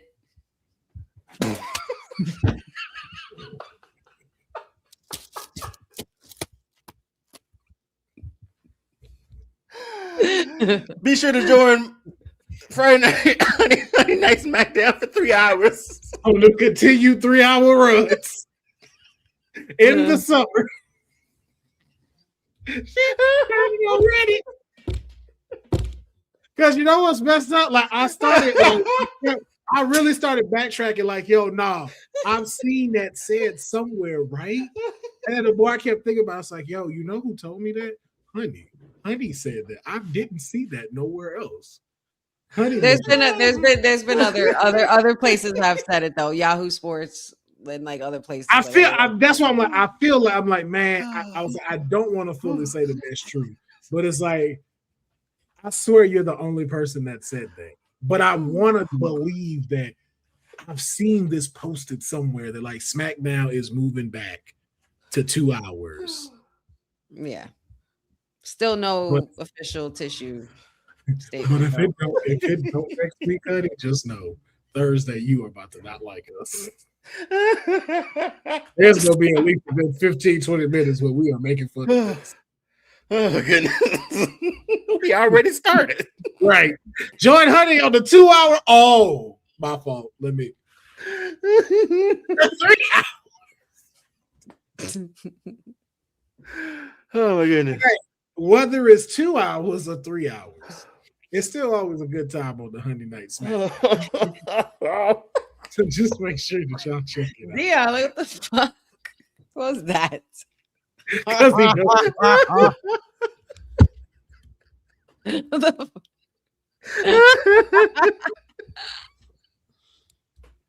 Oh my goodness, man. Well, she was like, up is Reddit. Yo. Like, yo, that's like being at work. Hey man, you know it's only a half day. Who told you that? Wait, where you hear that at? Oh man, I saw it on Reddit. Oh, goodness. Everybody got geared up to be on a half day off. It might not they get to work June 8th thinking that they about to get off. They're like, what y'all talking about? You're like, hey, I don't see nobody wrapping up. Like, I thought this was a half day. Where'd you hit it?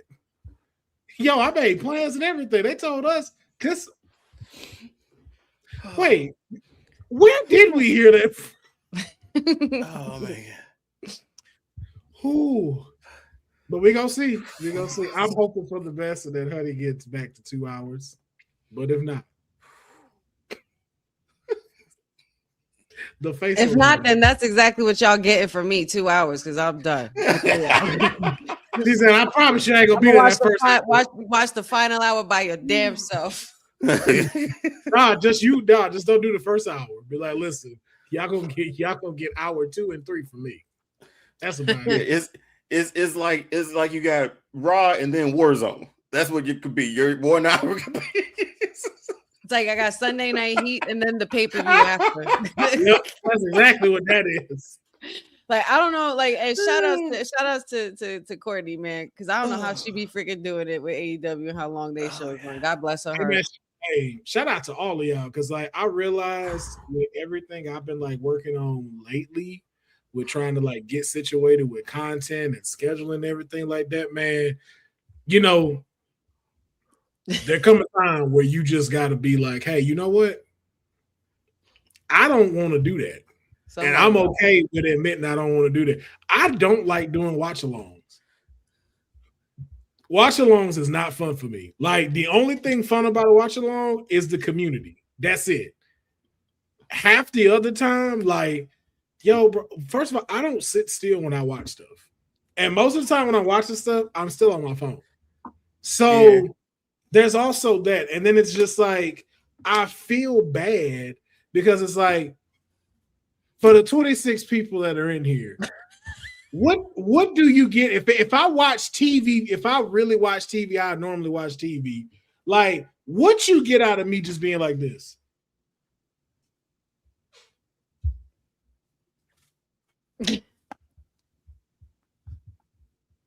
It's a community, right? You're not watching it alone. Constantly engaging and keeping a conversation going, like, you know, like. But see, eventually I wouldn't. Eventually I wouldn't, and it turned into this. For how long though?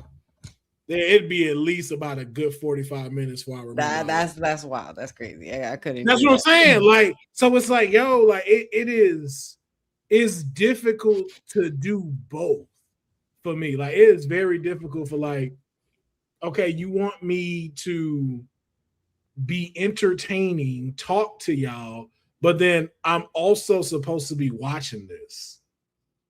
And then I can't really watch it because I can't be loud like I want to be. I can't enjoy the entrance music the way I want to. That has nothing to do with the community. That just has to do with the guidelines of being live on YouTube and stuff. But it's like, when I have to do a watch along, I almost kind of feel like one is going to suffer. Either me viewing this pay-per-view is going to suffer, or me engaging with the audience is going to suffer. And I never want the audience to suffer. So it normally will be me missing out on what's really happening or what's really going on. That's why, you know, some PLEs I'll be like, nah, I don't want to do that because I want to watch it. Like when we had WrestleMania, it was like, no, I want to watch WrestleMania. I don't want to just be sitting here and it's like. And then also watching it with people on a watch along fucking sucks. Let's just throw it out there. This shit sucks. Like, watching it with y'all fucking sucks. For one simple reason. None of us are ever on the same time. Ever. So I done seen something happen I can't really react to because honey ain't caught up yet. So now I'm like, where you at? I just saw him get DDT. That was a minute and 30 seconds ago. I can't tell you what happened. Or then someone in the community, again, no fault to them, like Boza, be like, oh, EO just did it. They didn't see it, Boza. They ain't got there yet. They haven't. It's like he did nothing wrong. He just got good internet. Right. So that was it. Like, he didn't do anything wrong. He did just what he was supposed to do as a person in the community. So you see, once you throw all of that in, I just be like, yeah, y'all got it. Y'all got it. I just researched for shits and giggles. WWE Friday Night SmackDown. I just wanted to see what AI would say. Do you want to know what it says? Moving to 4 hours. God forbid, please. It says WWE Friday Night SmackDown is scheduled to return to its traditional 2-hour format in June or early July 2026. The shift is expected to coincide with the network debut of other USA Network programming, such as the second season of Braun Strowman's Everything on the Menu. Oh, goodness gracious, man. Can we just stick with a date? Because y'all killing me, man. Nope. Get y'all shit together, TKO. Oh, Lord have mercy, man. You know what, though? Okay, so not like I'm defending them again. I don't think that's TKO's fault. I think that's USA's fault. Well, it's USA. That's a USA deal. USA thing. Yeah, USA is still trying to figure out programming right now. Well, TKO fix it. They can't. That's USA. Like, USA got to make that decision. Like, that's them. Be like, yo, so if you going to bring suits back and put them on at 10, or what happened? What are we doing? Like you could have been put Braun Strowman stuff out at 10 o'clock and let this be 2 hours. Mm-hmm. But they don't have nothing to fill it yet, or haven't picked which shows would go in that slot. So I think that's why it's also doing that. Or give Stone Cold his show back, man. That was a fun one. Stone Cold don't want to do it. He don't want to do a lot of things. I understand it. Well, no, it's let me rephrase that. It's not that he don't want to do podcast. And it's that they don't want to pay him what he's asking for. There it is. Yeah. Because his podcast was dope. He was like, I don't want to do this anymore. His Broken Skull challenge was kind of fun in a way. His interviews on the network were fun. Like, anytime you get him sitting down talking wrestling with somebody, that's a good time, man. Fun stories, man. But you gotta remember too, though, man. Like, some of them don't look to like remain legends like that. Like Stone Cold done. Like, I did it. Stone Cold, look at it from alone. Look at it from Stone Cold eyes. Like, I did it, man. Like, I'm a multi-time champ. Like, it's very debatable for anybody else, but it's like, bro, you saved wrestling. Like, only he knows his path. And if he just like when he decided to retire, if you felt like you were done that, then power to you, because not a lot of people can do that. But and then walk away from the business like how he'd like to. Like, again, like you see AJ Styles in the PC training up the next generation and stuff like that. There's some folks that just, hey man, I don't mind being a legend, but it's like, if you want me to come out from my piece, this is how much it costs. Yeah. This is what it is. And if you don't want to get down with that, hey, I wasn't in that group, but I got 2 words for you. Or 2 fingers for you. Yeah. So it's just like, I get it. Like, that was the reason why we didn't have him in the WrestleMania endgame. Yeah, man. They didn't want to pay him what he was asking for. And I get it, bro. Like, hey, man. I understand that, but man, could you imagine? It made sense. When I tell you the whole section, the whole buzz, even waiting in line for a Philly cheesesteak that night, everybody was certain that glass was going to break before we even heard a gong. But see, that's a testament to him too.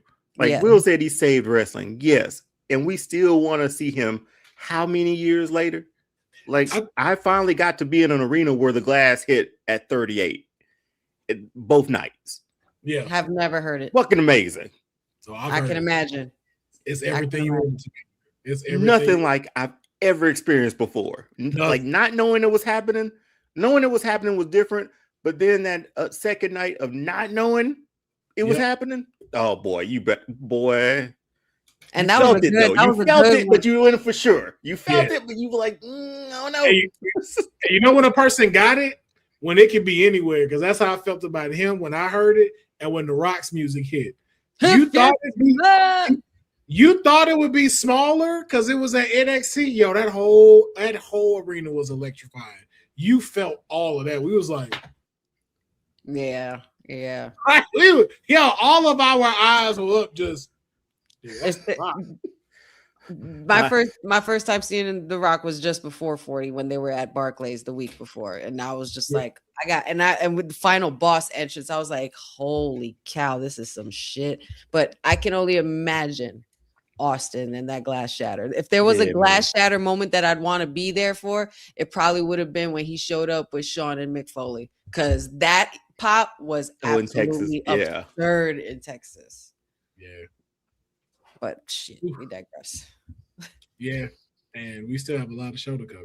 And we're at 2 hours. Oh God, it's 2 hours. Yeah. This your fault. And this is definitely your fault. This ain't my fault. It is. This is 2 weeks in a row, D. This is 2 weeks in a row, D. Yeah. You got off the rails a couple of times in this episode. Question-wise, it wasn't like random stuff, but it did like go into different things. But it still stuck with the topic at hand, which is wrestling. But you definitely got us off the rails.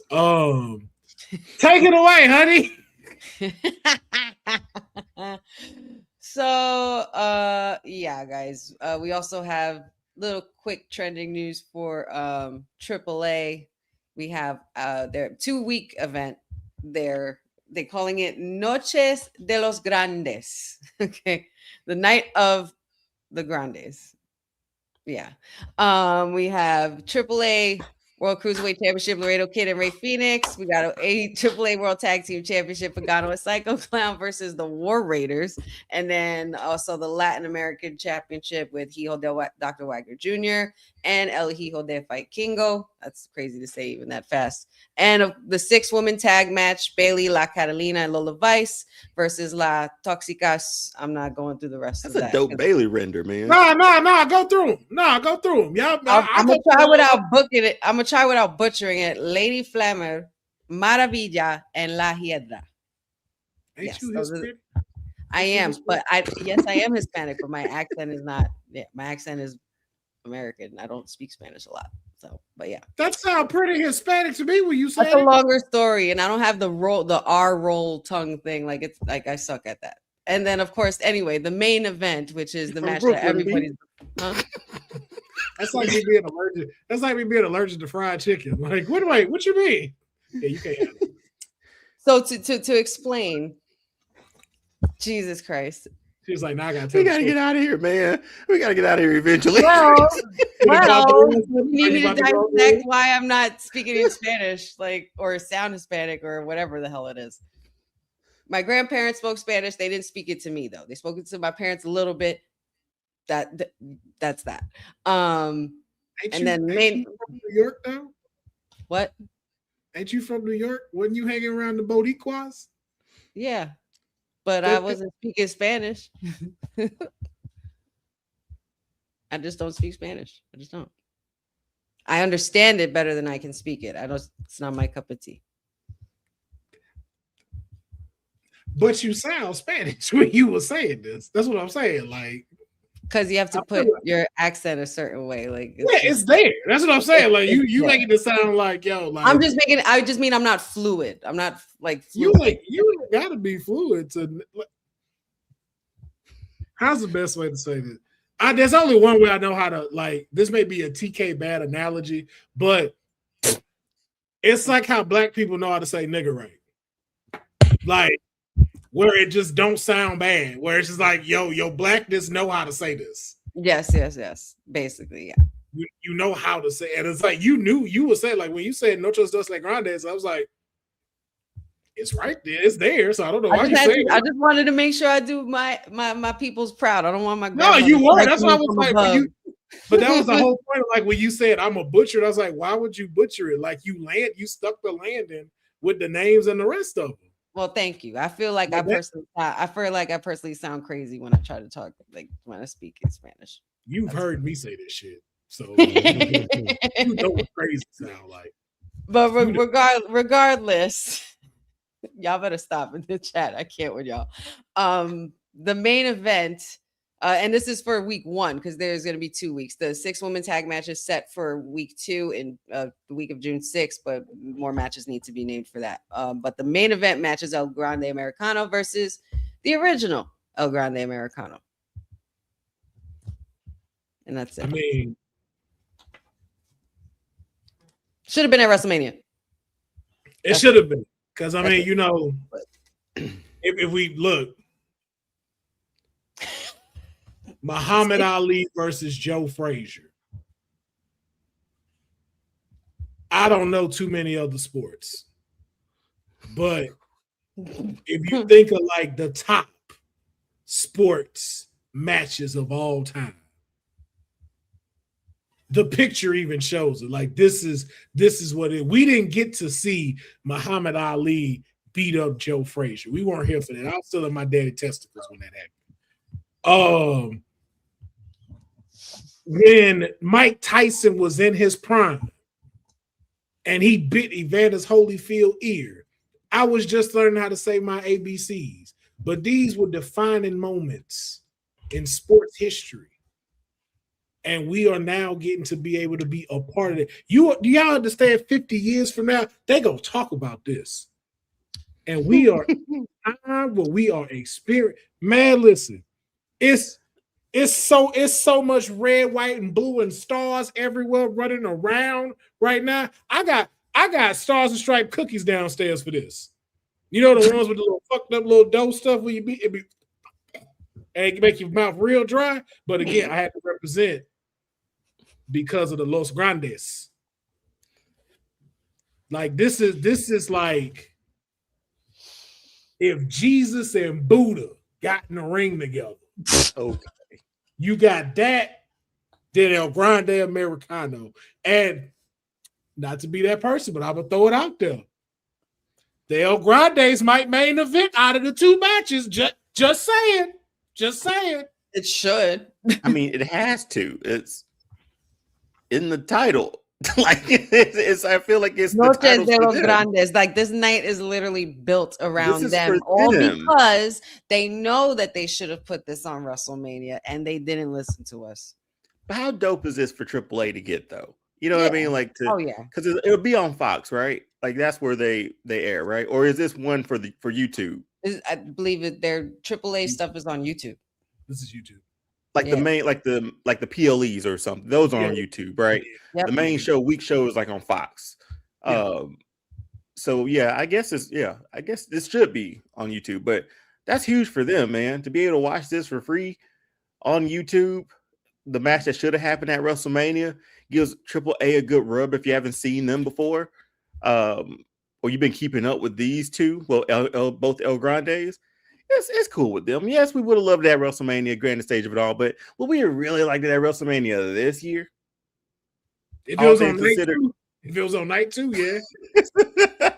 Are you really asking that question, Deonne? Weren't you pushing for this match? Well, no, he's just saying, knowing what we know now, like Monday morning quarterback in this thing, it was a good thing that they weren't. The overall WrestleMania, not the match itself. Gotcha. Yeah. But man, listen, like the word on the street, you know, I heard this. I'm not saying that this happened, but I heard what I heard was originally this was supposed to be in front of the White House, but even Trump said this was too big. This was too big to be in front of them, and they built a UFC arena instead because they couldn't have all of America was gonna come together and be on that lawn, and he just wasn't ready to handle all of that. And he's smart. We don't want to be on your bum ass lawn anyway. Yeah, he's smart because I don't think it'd have been a great day for him with everybody out there, especially with the way he got this world. So instead, they are doing it in Mexico. Where it should be. And that's still, I think, gonna be too much, right? Like right now, there are literally 80,000 people outside in campsites waiting to be let in for this to happen. It is amazing right now out there. Everybody is out there. You got people, all the languages are being spoken as they are waiting for this match to happen. Do we even disrespect these two by predicting who's gonna win? No, man. I think the people win. You know the who people win this time. We win. This is for the people, right? For the people. This is for the people right here. This is for us. We won. We won. I'm not saying whoever wins this match should be the people's champion because that's not for me to take from The Rock and give to somebody else. I don't have that type of power as your counsel. But if flags are made with the winner's face on it, man, they already got a mural. He got a mural. Got a mural. For real? One of them. Yeah. If you not the OG one. Not the OG one, but El Grande. Like he got a whole if you go to the AAA Instagram, like he's standing out in front of it. Really? Yes. Yeah. They made a whole mural, especially after the debacle of last week and the talk that was going around all of that with the what debacle? Mm-hmm. You know, debacle. Oh, that's dope. What debacle are you talking about? Come on, Councilman. We I know y'all don't want to admit that it's him, but we know who it is under that mask. Who? I love doing this. And they put his girl on there too. Come on, man. Mask and everything. Not the OG one. Yeah, but I don't know what debacle Honey talking about. So we just gonna keep it pushing. This is wild. We really have to Grande out here living. We gotta talk about this like after it's all over. We really gotta like seriously talk about this. Yo, this is amazing. This is amazing. I don't know who in that writer's room, but Taker and the rest of y'all, even if they're deadbeat in there, like y'all doing your thing. I mean, well, he clearly is. He's the general manager now, too. My goodness, man. It never should have worked. Like, legitimately, it shouldn't have. It shouldn't have continued. And then it did even better. Yeah. And then we damn near forgot about it. And then it came back and it was like, oh, shit. This is interesting. What's happening? What are we doing? It's wild that one gets booed in the States, the other gets booed in Mexico, and it flips. And then when they switch, and it flips. Opposite, like, it's great. It's weird. It's hilarious. This is fantastic, man. It grew on me a lot. It definitely did. Hey, man, I mean, why wouldn't it? This is over 160 years of wrestling knowledge that's going to be in one ring. I cannot wait to see some of the moves we have never seen before, because we can't even imagine what a seasoned luchador would be able to do. This man has been wrestling since the 20s. Okay, he might have a sock leg drop we don't know about. Like, the sky is the limit. Just keep that deadbeat from around this match. That's all I ask.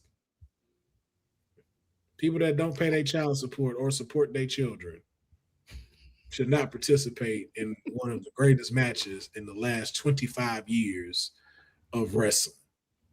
Or get jobs as general managers. Or get jobs as general managers. And then still don't support your children. I'm just saying. Like, what's your daughter doing now? Exactly. Because you ain't supporting her. Let that girl throw that drink in Dominic's face. What kind of parent are you? Eddie left his son in your care, and this how you acting. The nerve. Moving on. It's time. Yeah, I told y'all. It's on y'all. Yeah. Let's go. Remember the two culprits that made this go over 2 hours.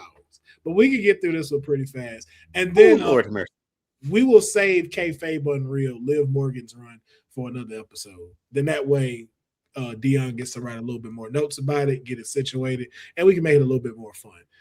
Becky Lynch will be putting on the Intercontinental title on the line against Sol Ruka. When the dust settles, Deonne, real quick, who's winning?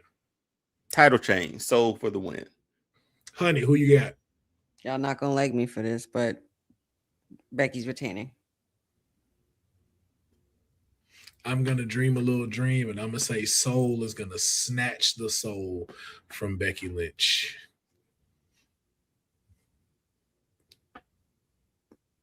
You sure about that? You don't look. You sure about that?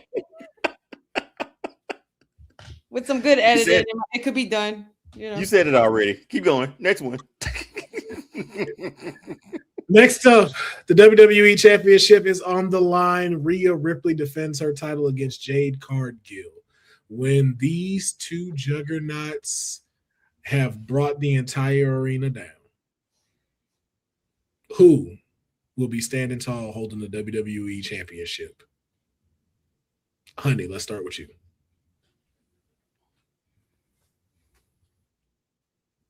Give it back to Jade.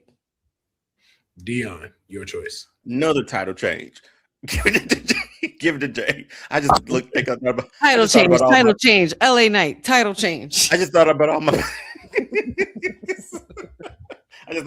picks. It's probably gonna be that. Let's keep going. 3 cherries. Casino. I'm going Jade Cargill, man. Jade Cargill get that belt back. Mm-hmm. The WWE Championship. I'll speak for everybody. Cody Rhodes retains. Moving on. Are you speaking for everybody? Like, so who you speaking for? You don't. Y'all probably didn't want to say it, so I just said it for you. No, we're not. No, we're just tired of having to deal with this shit. Gunther. We'll deal with it. Yeah, and I'm gonna got something else we got. There's Gunther. A lot of other stuff we got to deal with in this card too. The ring general Gunther. Yeah, there we go. I'm going Gunther on this one. Oh, those chops are gonna be so good. What do you say, honey? Huh? What about this one? I'm looking at you right now. You feel me looking at you right now? Yeah, I could do actually. And I'm not worried. I'm not pressed. No way. Go ahead. Tribal Chief. Deonne? All title changes except one. Oh God. And this is for the championship and the Ulafala. The Ufalafa. The Ufalafa. That's what LA Knight called it. And he completely broke Jay. He completely broke him. Jay had to turn like, yo, we finna go down to Halal guys and get a couple Ufafalas, man. Who won? Some good old Ufalafas. Hey, let me get 3 Ufalafas with the sauce on it. Just because this will throw a wrinkle into things, Jacob wins. Jacob takes a title.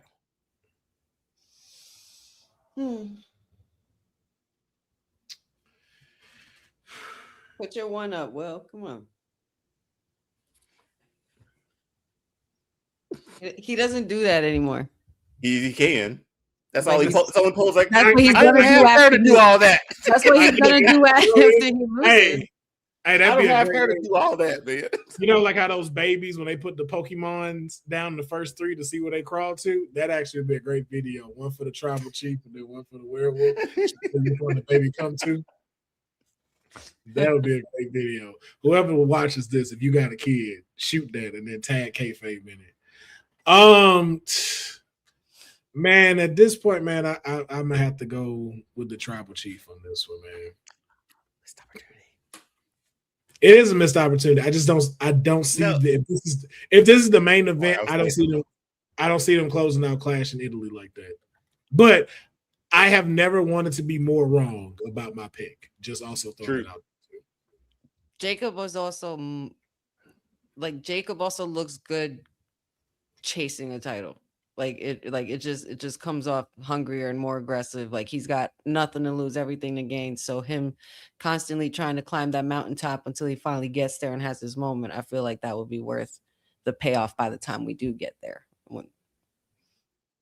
We shall find out this Sunday on ESPN in the United States. It'll be on ESPN2, I believe, for the first hour. But internationally, you can watch it on Netflix. It starts early. It's going to start at 11 a.m. Pacific Standard Time, and it's 2 p.m. on the East Coast. Not sure there's going to be a watch along on the Women's Wrestling Network, but you can check that out and stay updated on the social media. They normally will let people know if they are going to do a watch along, but you know who will not be there? None of us. None of us. None of us. Who's got 2 thumbs? Who's got 2 thumbs and doesn't give a hoot? Bob Kelso. This is why me and Deonne are friends, man. Yo, it's moments like these. I be like, damn, I wish Deonne lived closer, man. You have no idea. He knew what I was doing. I was like, yes. Y'all have no idea how often I say the same shit to myself every damn day. Oh, why the hell don't you fuckers live closer to me? Oh my goodness, man. And people don't be doing it, they be going over their head. So when someone catch it, and they go, oh, you're one of them, yes. Yes. Oh, man. Everybody else that don't get it, no pop. No pop. No pop. No yeet. It'd be no yeet on here. It'd be like, I'm alone. We hadn't yeeted in months. I mean, weeks. Bro, Jay came down them steps in a minute. Jay don't need no more. Jay don't need no more. Jay ain't asked to please play his music in weeks. Not even running it back, like nothing. He don't run it back. Jay's mean now. He's so mean now. They're heels again, man. Like, how did this happen? No, that's the thing. They're not necessarily heels. They wrapped Jacob in the ropes. I mean, that's a heel move. I mean, but look who they facing though. It's the werewolf. How is she gonna keep him down? But still, like, come on, man. I don't get me wrong. I get that they're using heelish tactics, but I don't think they're necessarily heels in this. Like right now, they're still lingering on the point of this is family business. So there is no like there's necessarily not a bad guy or a good guy in this fight. Like there's no person that's right and there's no person that's wrong here. Like it's just two dudes that's hungry. Which side you choosing? Jacob got a strong foundation as to why he needs to be champion. Roman Reigns has built a legacy on why him being champion makes sense. And you just happen to have them two in the middle, not yeeting.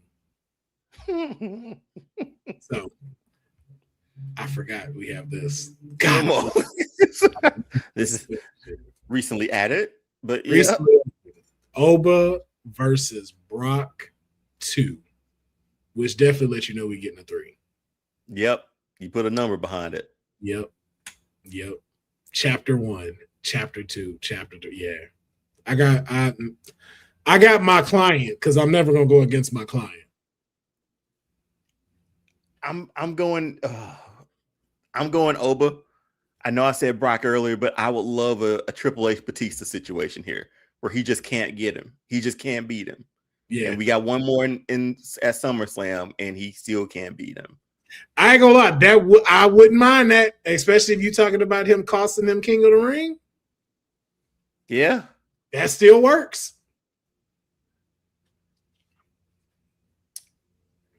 The ruler. If he loses, does that kill Oba's momentum? No, because we know we're getting a 3. Right. True.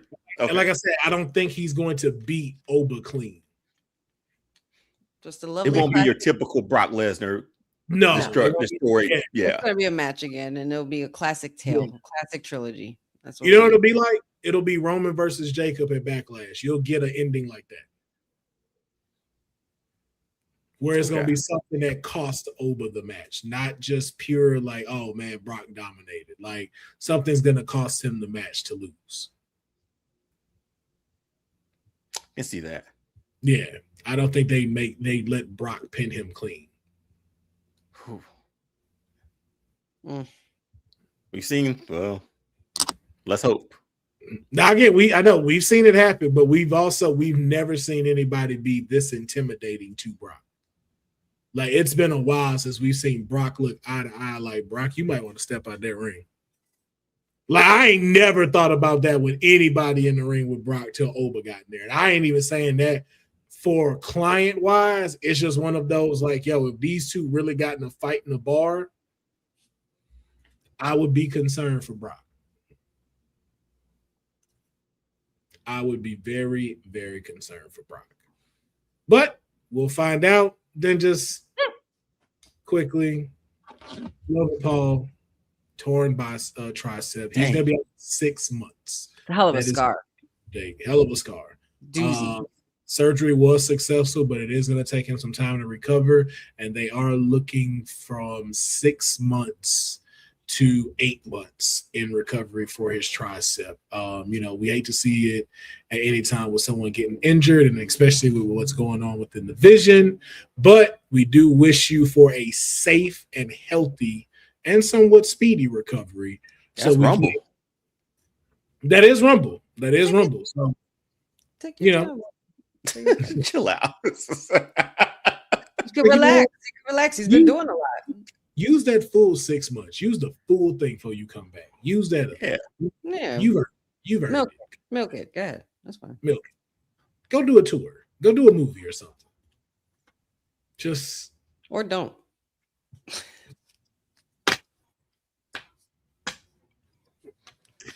Ladies and gentlemen, we are going to end the episode right there. As I said, we did have a segment of Kayfabe Unreal where we were going to map out Liv Morgan.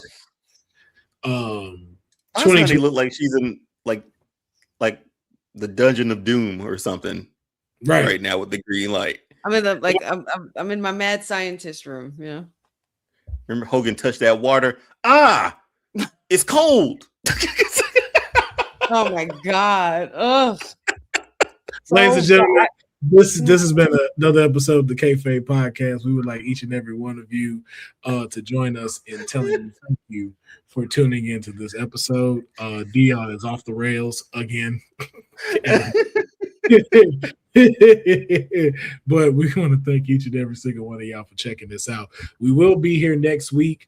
Again, this is every Thursday at 5 p.m. Pacific Standard Time, and that is 8 o'clock on the East Coast. Be sure to tell a wrestling friend.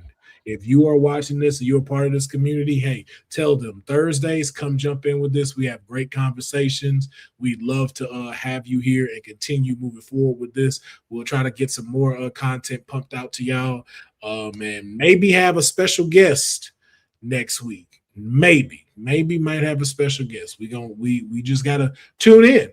But from the greatest trio on the internet, we appreciate each and every one of you checking out this episode. Make sure you like the video, subscribe to the channels, and continue to support the Kayfabe Podcast. And we catch you next time. Yeah.